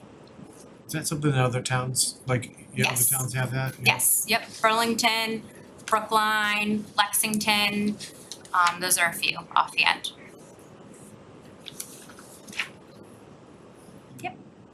I was just gonna go look it up, but I'll ask. I knew there was ARPA funding for Elder and Human Services. Sure. And I don't recall the amount that Recreation might have got. I know we were giving money to the Y. So I was curious about the line that says our recreation coordinator to be full-time instead of part-time through ARPA funding. Was that ARPA funding Recreation got, or is it shifted over from Elder? Yes, so under, and we were pretty transparent about this, I think, in the last FinCom meeting last year, because we got the same question.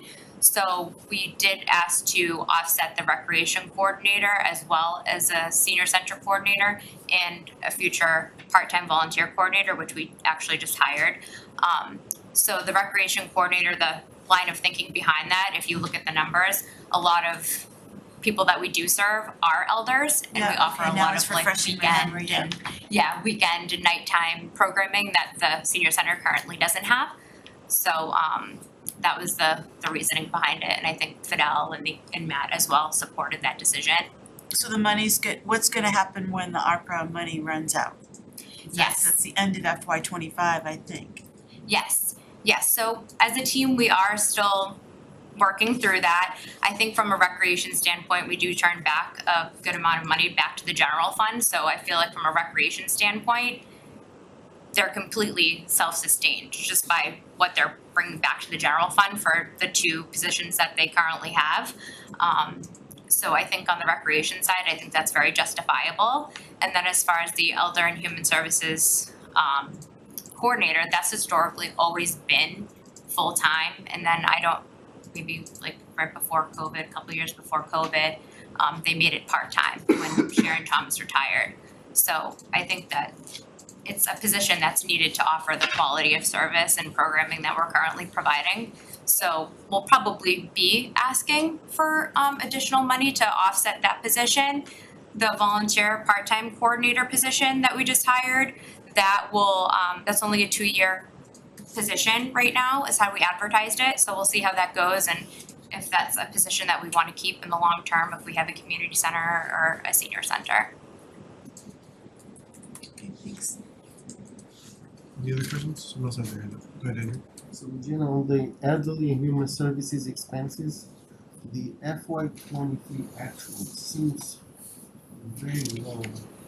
For example, meal delivery, we spent only $63, and I wanna know, like, what happened? Is it like a reason for it? Or? Yeah, there's a reason because we have the ARPA funds still. So you're still using that? Okay. Yep, so we're still using ARPA funds for a majority of our programming and our services. So that's why that number's pretty low. That explains why that column is low. Yeah. Good, Jeffrey. So when you say you're asking for ARPA funds to continue to support the position, I thought the ARPA committee allocated all of the funds, and is there some that hasn't been spent and you're asking then the select board to reallocate some of the money that was turned back, or? Nope, so we are still under the same amount of money that we had received before. So I think when I say. We only spent part of it in previous years? Yes, we've only Okay. spent about 50,000 of the money, and we have 75,000 around remaining. Okay. Yes, I would maybe phrased it a little differently, that you are continuing to draw down the allocation as opposed to, we are asking for the ARPA funds to continue. Yes, Sort of like, yeah, the wording's a little, Okay. it has to be encumbered. could have been clearer on that. Okay. Yeah, Alright. so it is allocated. Awesome. Any other questions for Jenna? Awesome. Thanks, Jenna. All right, thank you. The Ross household appreciates the seasonal employees. Keeps one of the teenagers in employment over the summer. Okay, thank you. So we're gonna move on to the public safety budget. That's found on page 61. And there are 4 components of that budget. That's public health, fire/EMS, police, and the coalition. Actually, one more, dispatch comes under there too. So to kick it off, I'll ask our health director, Ade Solaren, to come up. Actually, before Ade comes on, actually, there was a question that I had that was related, I think, to somewhere in the admin budget, and I didn't know when to ask it, so I'm just gonna ask it at the end. Okay. So open positions, and I know that some of these are not quite settled, but like your old position, and economic director. Economic development director is Economic currently development director. he So, just left, right? Yeah, so are those, and maybe this is a Sean question, sorry, I'm not, as I see the room, I'm like, there's people I could have asked. Yeah, so, yeah, from that perspective is, like, how are those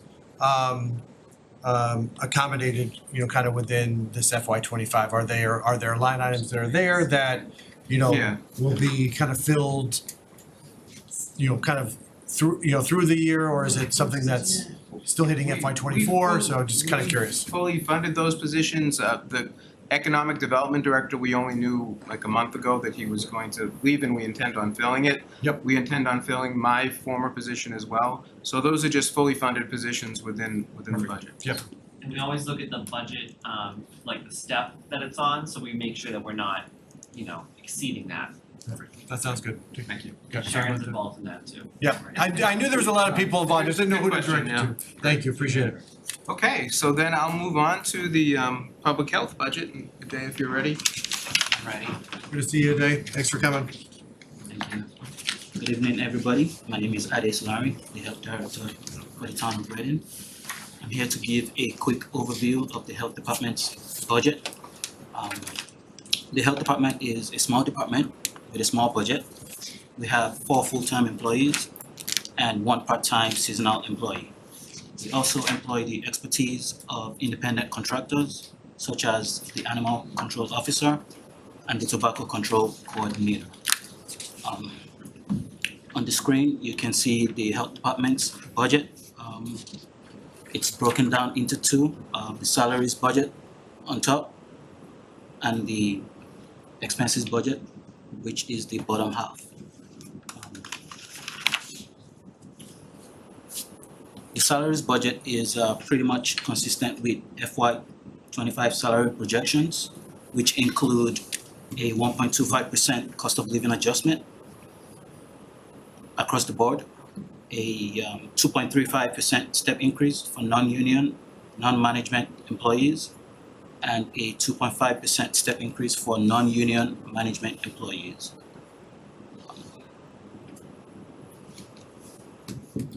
To keep up with our increasing workload and demand, especially outside of working hours, the health director's position was recently reclassified as a 40-hour per week salaried position.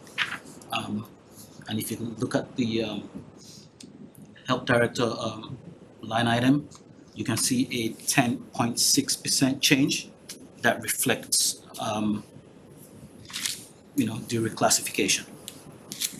Another thing to note in the salaries budget is the $8,200 salary projection for the weights and measures inspector. So last year we created a weights and measures inspector position because the state did not want to do it for us anymore. It was meant to be an independent contractor position with a $6,000 budget. Upon hire, it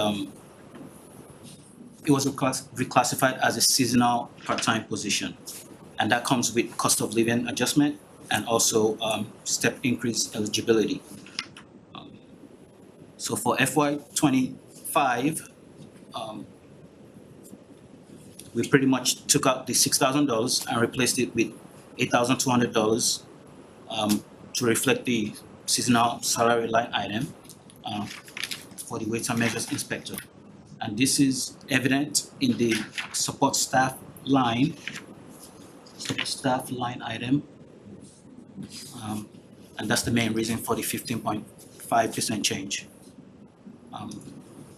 One last thing to note in the salaries budget is that we're asking for an additional $1,500 increase to supplement overtime line item.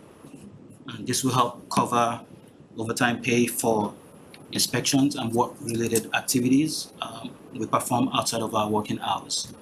So if you look at the overtime line item, there is a 150% change, and that's the reason for that. All right, so if we look at this, the bottom half, which is the expenses budget, the first thing that jumps out to you is the negative 50%. So basically what we're doing is we're cutting the $10,000 animal disposal line item in half. And this is because we recently received a $25,000 animal control line item from the police department. So if you look at the bottom, there's $25,000 right there.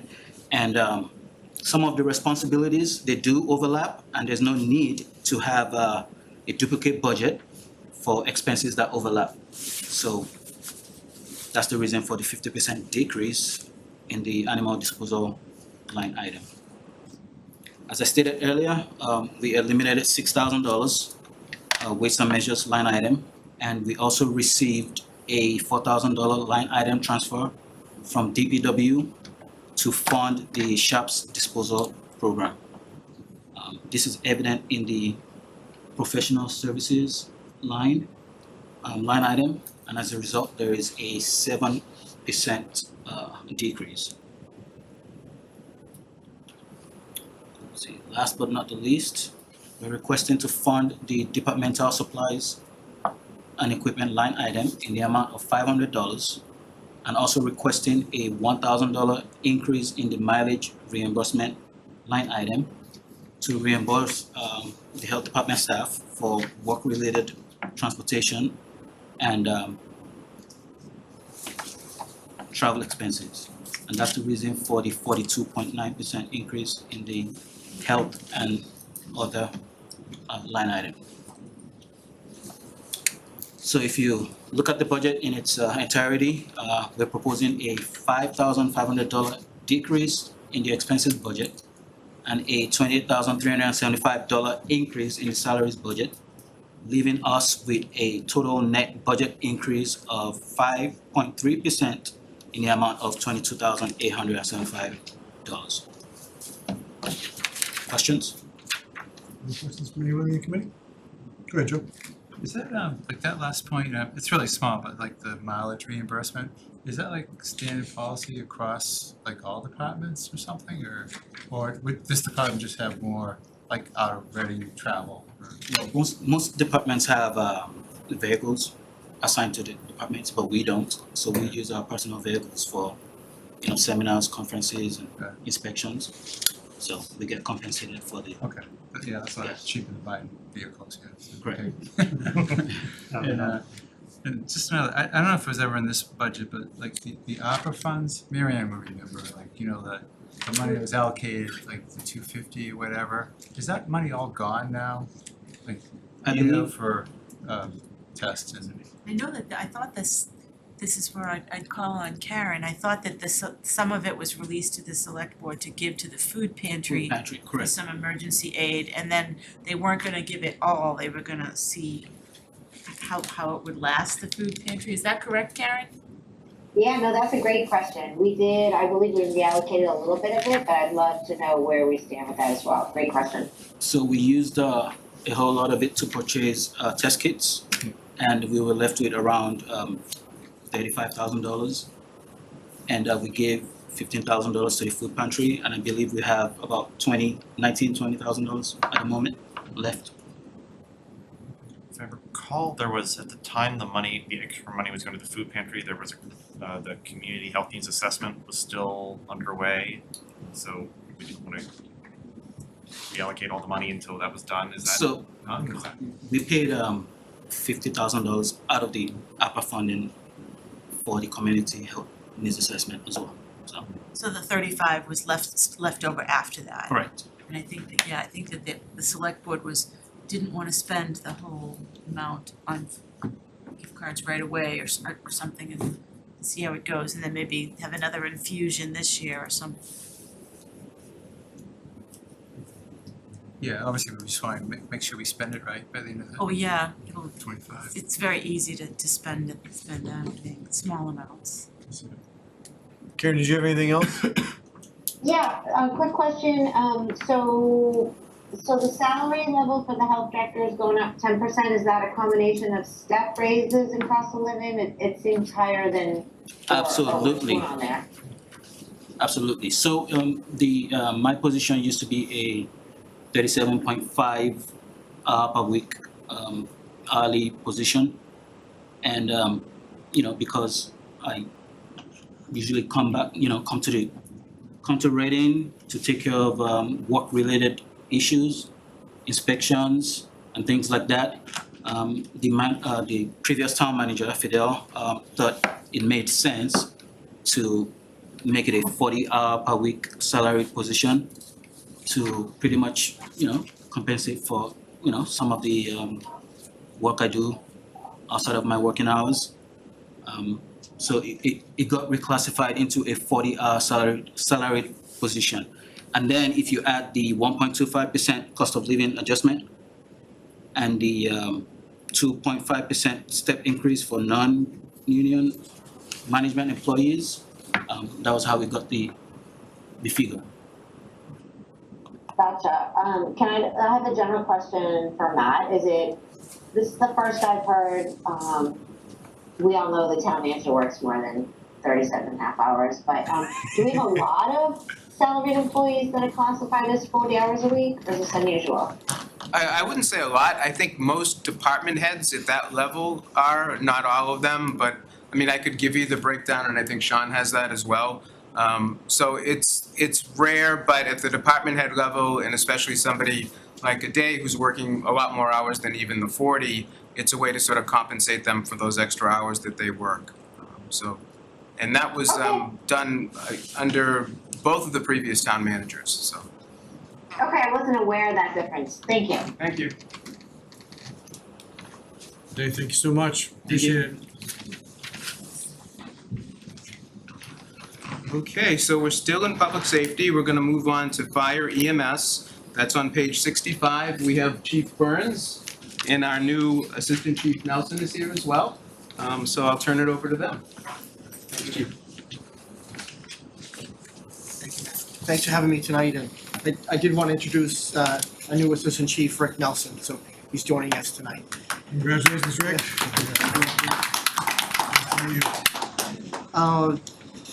So the fire department's responsible for 4 major functions: fire suppression, fire prevention, the emergency medical system, and also emergency management.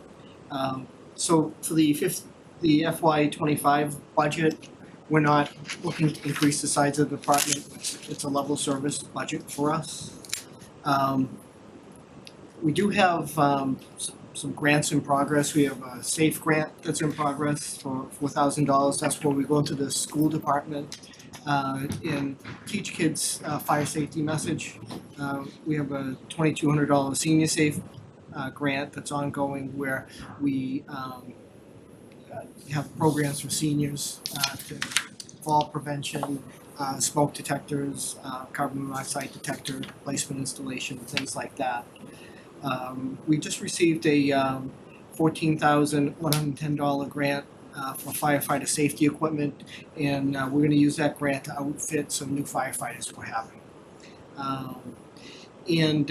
Received a $6,500 emergency management planning grant to purchase equipment to respond to electric vehicle fires.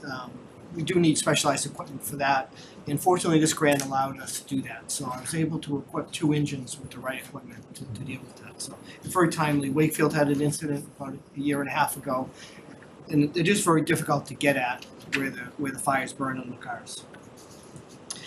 We received notification from the Massachusetts Emergency Management Agency that our last request for reimbursement for the town's expenses in responding to COVID, for the emergency response to that, that they have approved the $418,191 in reimbursement. So the town manager has signed the contracts, that's been submitted to MEMA, so we should receive those funds within the next few weeks. So it's kind of good news for the town. That's our last request that we had out there. And it brings our total reimbursement to, that we received from FEMA for that emergency response to $501,000. And that doesn't include the CARES or the ARPA or those kind of things. But on the budget, our FY25 budget increase is 4.1% compared to last year. Our expense budget is increasing 1.1% and wages are up 4.3%.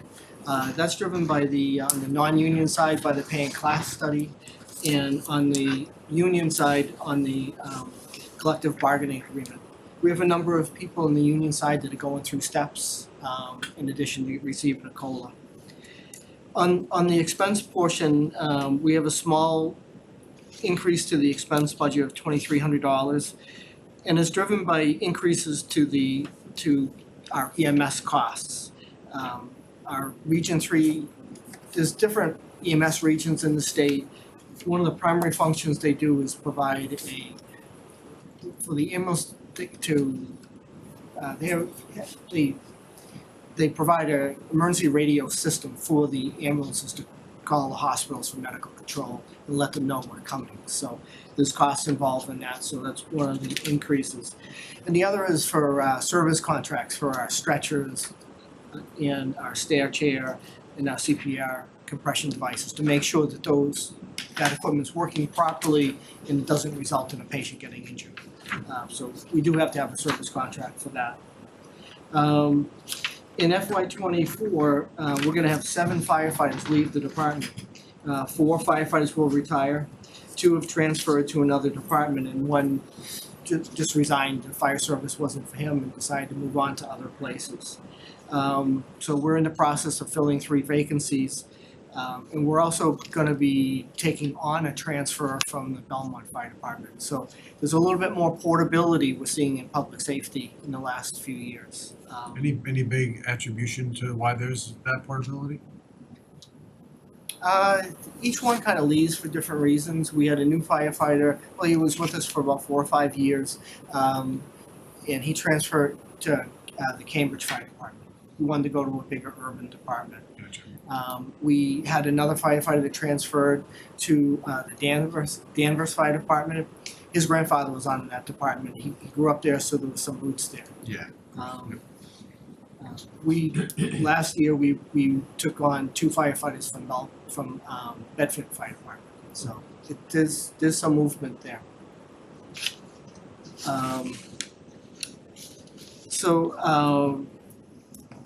In the wage line items, you'll see a big increase for the lieutenant line item, 81%.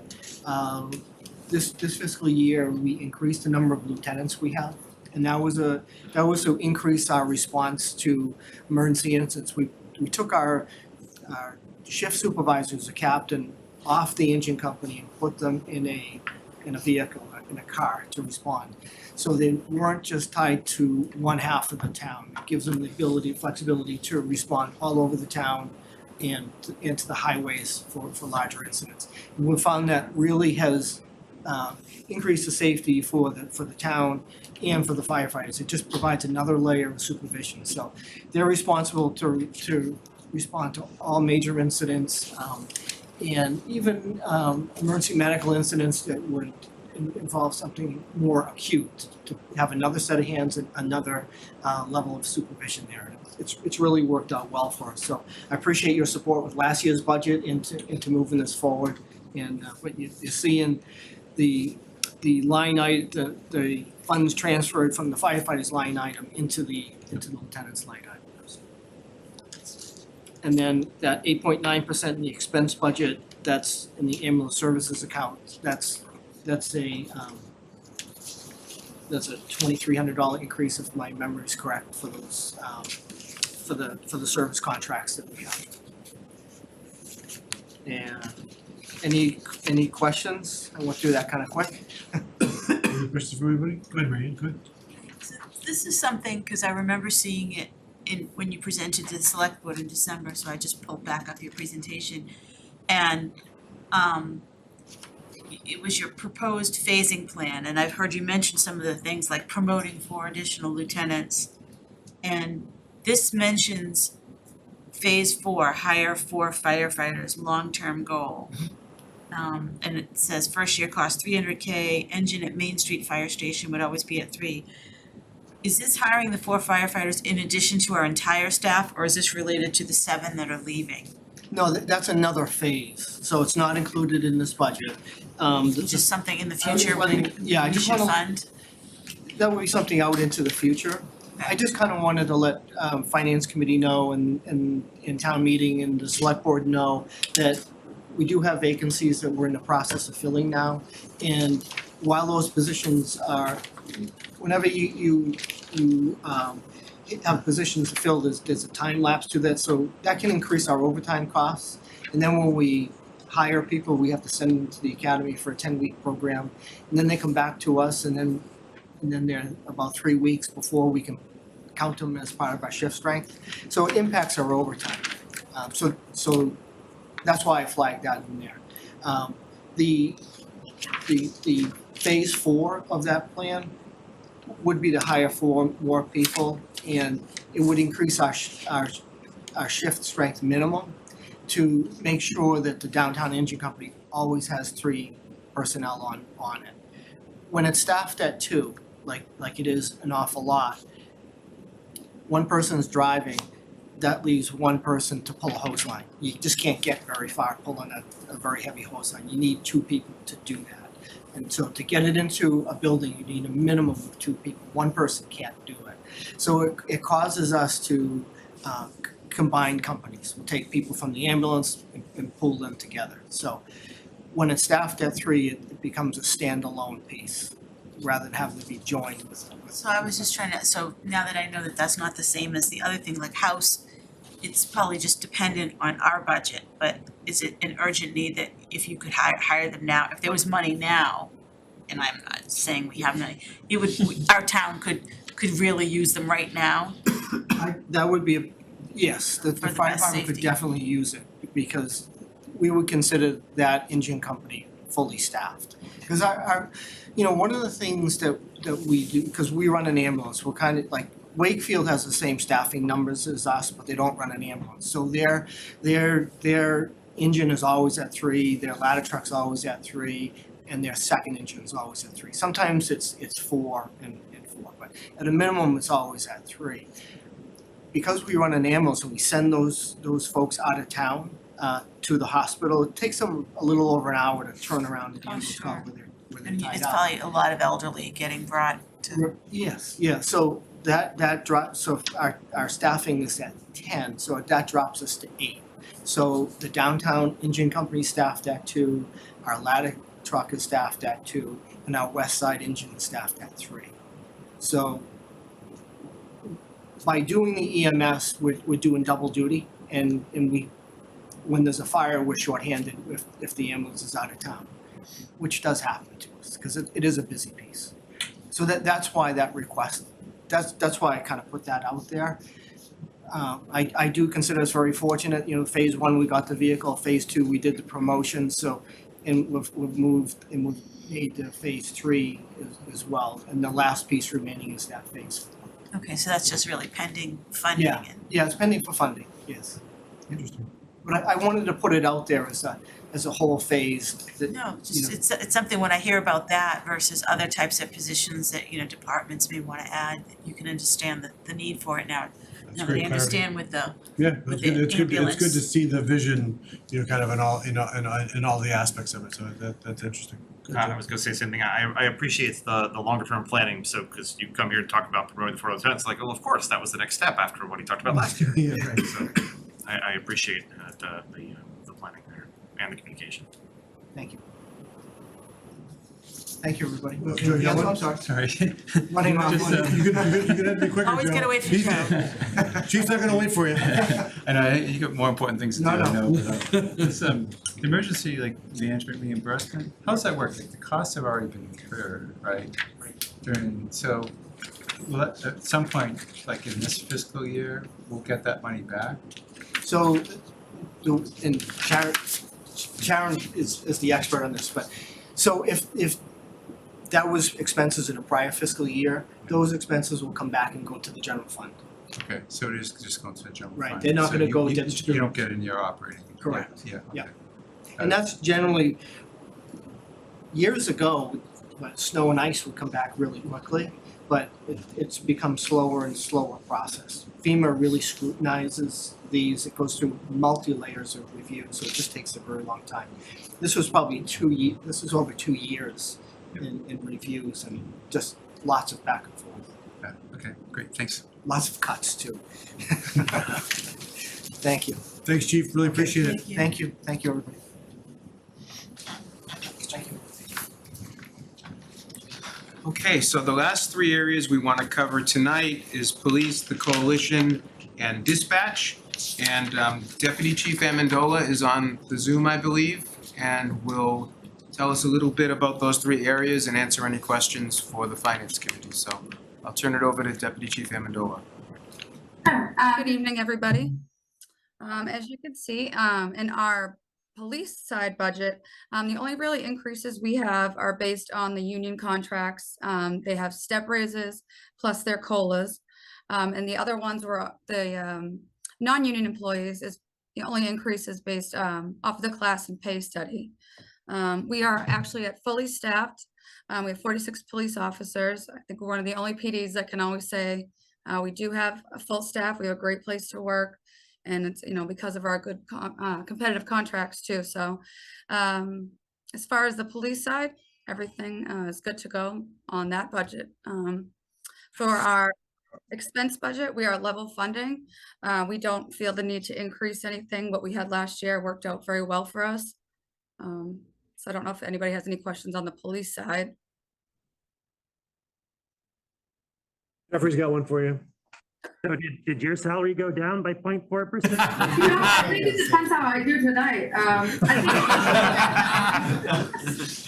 Trust me, I don't like reading it either, but I think it just went to more of an exact number than what was estimated at the beginning. Okay. Yeah, that question. Yeah, we might put a can up here for you, Deputy Chief, just in case, make up that $800, so.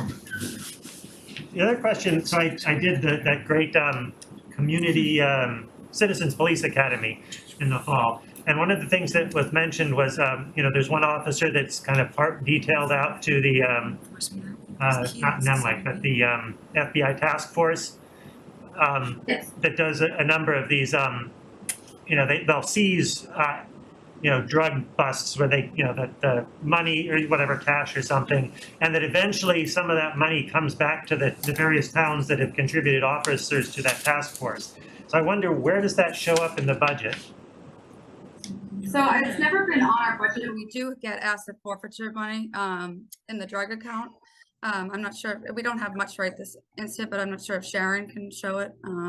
But it's never been put in our budget for this. And I'm not sure if that's because we never know what's gonna happen. We don't have enough drug busts. Well, we do as a whole task force, we do, actually. Not involved good forfeitures. Yes, not a lot of it's in writing, but we're helping out the community, so. Right, yeah. Sharon, do you know, have we seen a lot of that money over the past couple of years? Are you saying that, which revolving fund are you referring to, Christine? So that we have the FBI drug asset forfeiture money. And so we have guidelines on what we're allowed to spend that on. It can only be used for police training, police equipment, and so we offset a lot of our training with that money. And that's how we paid a little extra for the tasers as well. Is the question what the balance is though? I didn't know if you wanted to know what balance we have right now, yes. Oh, okay. So, but it's not part of the regular operating budget because it's its own fund. And so when we put money in it and you have an expense that potentially could be qualifying to be used out of that fund, it gets charged directly to that fund. So it doesn't hit the general fund. So that's why you never see it in this. This is really the operating budget, whereas a revolving fund kind of rolls from year to year. Whatever money is in there rolls from year to year. and there's specific rules on what they can use it for. I guess my question more was, what's the sort of order of magnitude of that? I mean, do we see like $50,000 every 5 years, or do we see $1 million, every other year? Because I'm just sort of, I don't know, what's this? No, we definitely don't see $1 million. We could see, one year we had a really big one. I think 2 years ago we did get about 80,000, or we had added it up to about 80,000 when we hadn't spent it. I would say our town, because it depends on how many people you have in the unit. We only have one. So any large one, and these take years to go through court till we get the money back. We get about 15,000, maybe a couple times a year. And that's on the generous side. We could go a year with nothing too. Okay, thank you.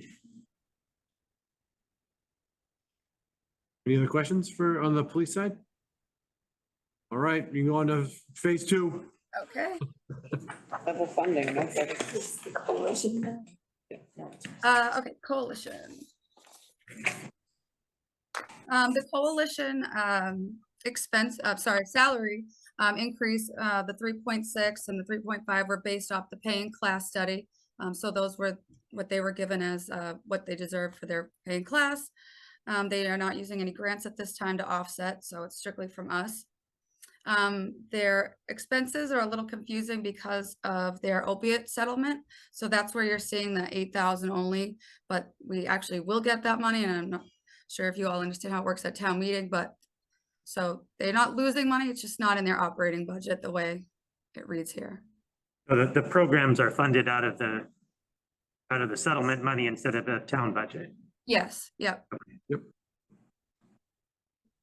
Other than that, there's really no increase in their expenses either. Any questions for Deputy Chief on the coalition? Nothing from Karen, right? No. Phone knowledge, no. No. Nobody Oh, else. yeah. All right, we're good on that one. We're off to dispatch. All right, last but not least, pretty much the same thing with dispatch. For salary increases, it was based on the pay and class study for our public safety, the head dispatcher, she is non-union. And the 5.5% was their union contracts between steps and COLAs. We also have the E911 grant. We're getting another $65,000 this year, and that's why our overtime budget, we can ask for a much lower number. Because as of 9 o'clock this morning, we were fully staffed in dispatch. We have one position that's been hard to fill, but someone accepted today. So we're hoping that all works out. Congratulations. Yeah, that seems to be the hardest job for us to fill. But we don't believe we need to ask for a large increase in overtime because that 65,000 does cover a large portion of their overtime money. As far as expenses, same thing. We're doing good with what we asked for last year. So we're maintaining and keeping it the same. Any questions? Joe, go ahead. The dispatchers wear police uniforms? No, they don't work. They wear a polo shirt and like khaki pants. It's just, the uniforms and clothing line at $2,500. So So yes, a long time ago, some of our clothing got put into our own salary. So we have to pay for it on our own because it's in our salary. Okay.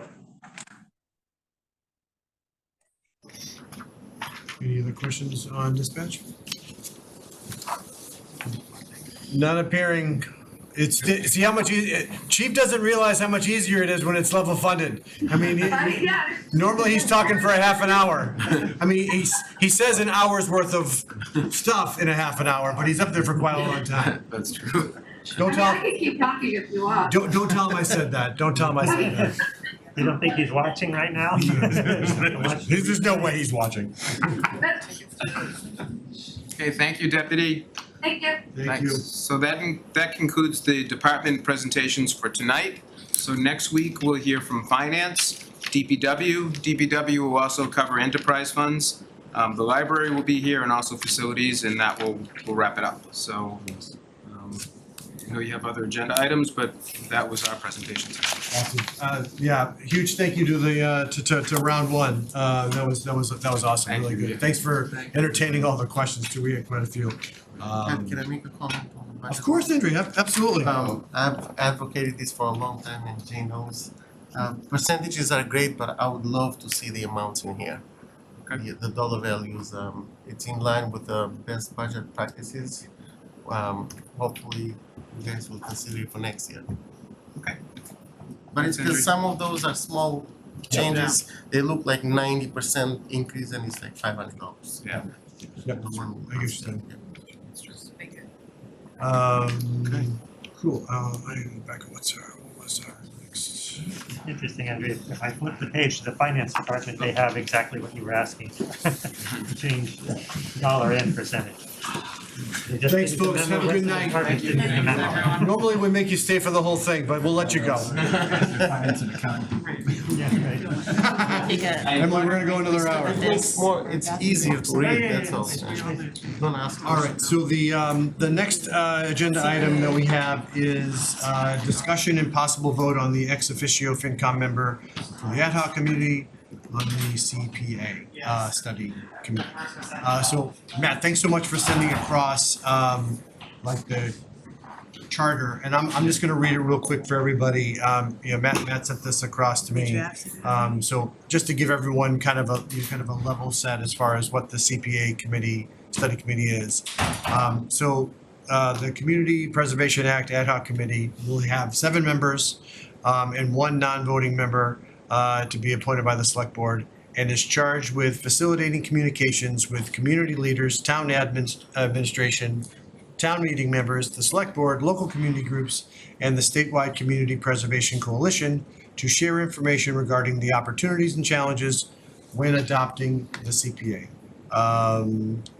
The committee will study the need for the CPA and the various methods of adoption and present its findings to the select board in time to achieve a town vote in November election, including preparation for a special town meeting vote that accommodates the November 5th, 2024 election. Said committee to sunset at the end of 2024, December 31st, unless extended. The members will be comprised of 5 ex officio voting members, 1 from the select board, 1 from rec, 1 from historical commission, 1 from affordable housing trust, and 1 from FinCom. And then 2 residents who will apply directly to the select board, with preference given to a current or past members of either Trails or Town Forest or Conservation. And then 1 non-voting member who shall count towards the quorum, who is a director. Who shall not count. Thanks, Joe, for reading over my shoulder and catching all the good words. I shall not count. No, that's good. No, I'm not, that's not a knock at all. Should not count towards quorum, who is the director of the Reading Housing Authority. So that's that. Thanks for sending that over, Matt. Sure, yep. So I'll just kind of open it up if there's anyone that wants to volunteer to be on the CPA study committee, and then we can have if there's multiple people, we'll just have you get in the middle and fight it out, and then last person standing wins. But no, any volunteers for to be on CPA study committee? This is definitely something I've been Yeah, interested no, in. yeah, I although, think you know, everyone with was the- already tilting this way and kind of pointing towards you, Joe. So that's anyone else? With the disclaimer. I was gonna say, it's either gonna be a comscom or a rec person, so Yeah, well, that's. go for it, have a great time. They've already written the charge. They also have to get, the residents that they said were gonna be biased in favor of open space folks, so. Yeah. Which suits me just fine. So yeah, we end up benefiting from the fact that Emily worked in an election, so that's why you're getting the nod, Joe. Exactly. So yes, she's it's a fatigued Emily is a docile Emily. All right. So any discussion on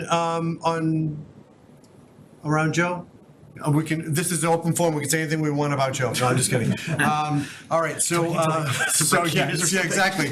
No, we're gonna make this as uncomfortable as possible, Joe. All I ask is that you be honest with the residents about the cost, because 1% and 3%, and I asked the question when we had the financial forum, and I still never got the answer, which is, once we have a tax rate with debt exclusions, is this 1% of a rate with debt exclusions? Or 1% of the rate before debt exclusions? Cause that can make a big difference. We were told in fall of 2022, an 80 million share of a Killam debt exclusion would add $88 per thousand to the tax rate. So it just, like when I was doing some, calculations on this, I was coming up with like roughly $100 to $300, even with you excluding $100,000 of value.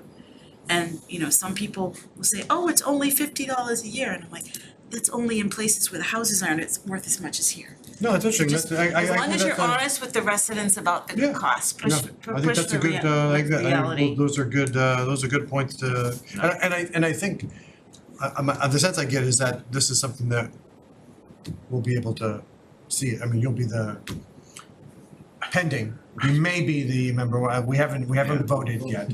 But that, I'm sure that's Right, something we and can all that's, I participate mean, in too. relevant to that point and just, sharing what I've been learning about. I mean, I understand that, many communities have found $100 as sort of the sweet spot. I think actually in the time since, like, people last ran the numbers, residential property appreciated enough in Reading that actually puts 1% is now over $100. We'll The have to issue figure is out you whether don't that's. get that much reimbursement back at the 1% rate versus the 3% rate, right? So matching, I don't- misspoke, I matching. I did not see that in any of the community, what's the organization that provides information to communities that are interested in it? So I did see a select board member mention that, but I didn't hear it anywhere other than that. Bill Brown will give you a call. He's called me on it, and So- he said Okay, that there's some, you Yeah. either get I mean, it prioritized or is- you get more at 3% versus 1%. I do know that, I mean, the reimbursement is a percentage of what you collect, so obviously if you collect 3 times as much, you would be reimbursed at least 3 times as much. But you're saying it's even more than 3%. I think it's a moot point though, because I don't think, I mean, I understand that of the communities that adopt the 3% level, those were almost all communities who adopted it at the very beginning of the program, and that very few communities have even considered a 3% number recently, so I don't foresee us considering a 3% number. I don't think that's consistent with what has been successful elsewhere or what I would expect to, be what residents want here either. So. Alrighty, well, are we prepared to vote for Joe Carnahan to be the Finance Committee, the FinCom member for the Ad Hoc Committee Preservation Act Study Committee? So moved. I did that softball. Great. Terrific. Great. All right, all those in favor? Hands? No. You so moved was, So moving in a second, we did need a second. I just moved I it by, seconded it, I think. you did. Henry, right? You're so soft. So Jackie Endry seconded it. We all voted. She's got it, we'll We can vote all again, re-vote. we'll vote again, all in We can favor? stretch. 9-0. Minutes to. It passes, terrific. Thanks again, Matthew, for Matt, for that summary, that was Yes, helpful. no problem. I'm glad you did the vote. So, future agenda, items, so I just had a couple I don't know if they're agenda items, but just kind of questions that we had today. But one of the things I think might be helpful, and just thinking about agendas, I know we talked about it last time, we're on for next week and the week after. But if we're being ambitious, we might be able to vote warrant articles next week, because that would be the only thing that was left over for, So we have finance and library next week, and what else? we have, DPW, facilities, library, And and they'll cover finance. enterprise funds. And enterprise funds, yeah, I mean, so, it should move. That's, That should be- well, if we bring some coffee. yeah, and it's, yeah, I mean, and we've got a lot of our questions out already, so maybe we don't have to do that. In finance, will just be Sharon talking about her department. Tonight, she did the whole overview. Yeah, exactly, of so, time. yeah, so I think And there's. I'll be equipped. Yes, yep. So if that's, if we're feeling that might be something, then it'd be good to get copies of the warrant. Yes, yeah, that should be in your next packet, so we're already Terrific. working on that with Jackie. That's perfect. Yep. So yeah, so that was something to consider there. And then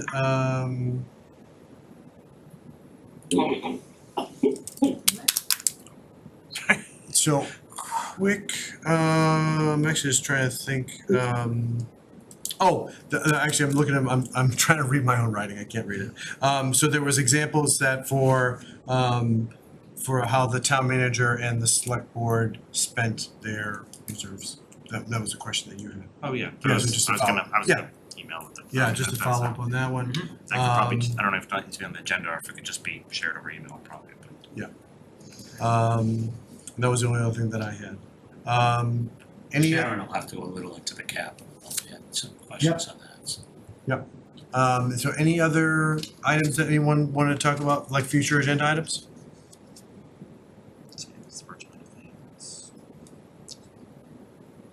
Oh, that was the Birch Meadow one, was the other one, that's what. Well, that was is that what you're talking about with capital with the Birch Meadow? You know what it is? Right, Because I have here, I have a question on BM, and I could not for the life of me know what BM was.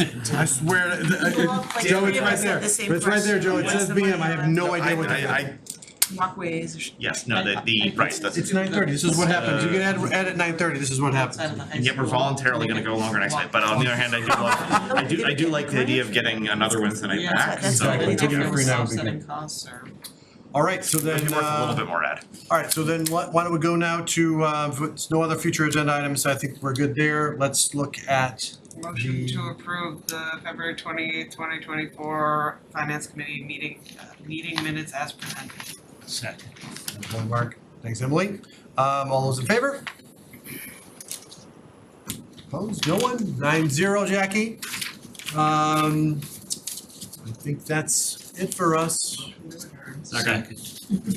Joe Carnahan got that one. Joe Carnahan, we'll get Joe Carnahan the line. All those in favor? All right, good night, everybody. Back on the motion.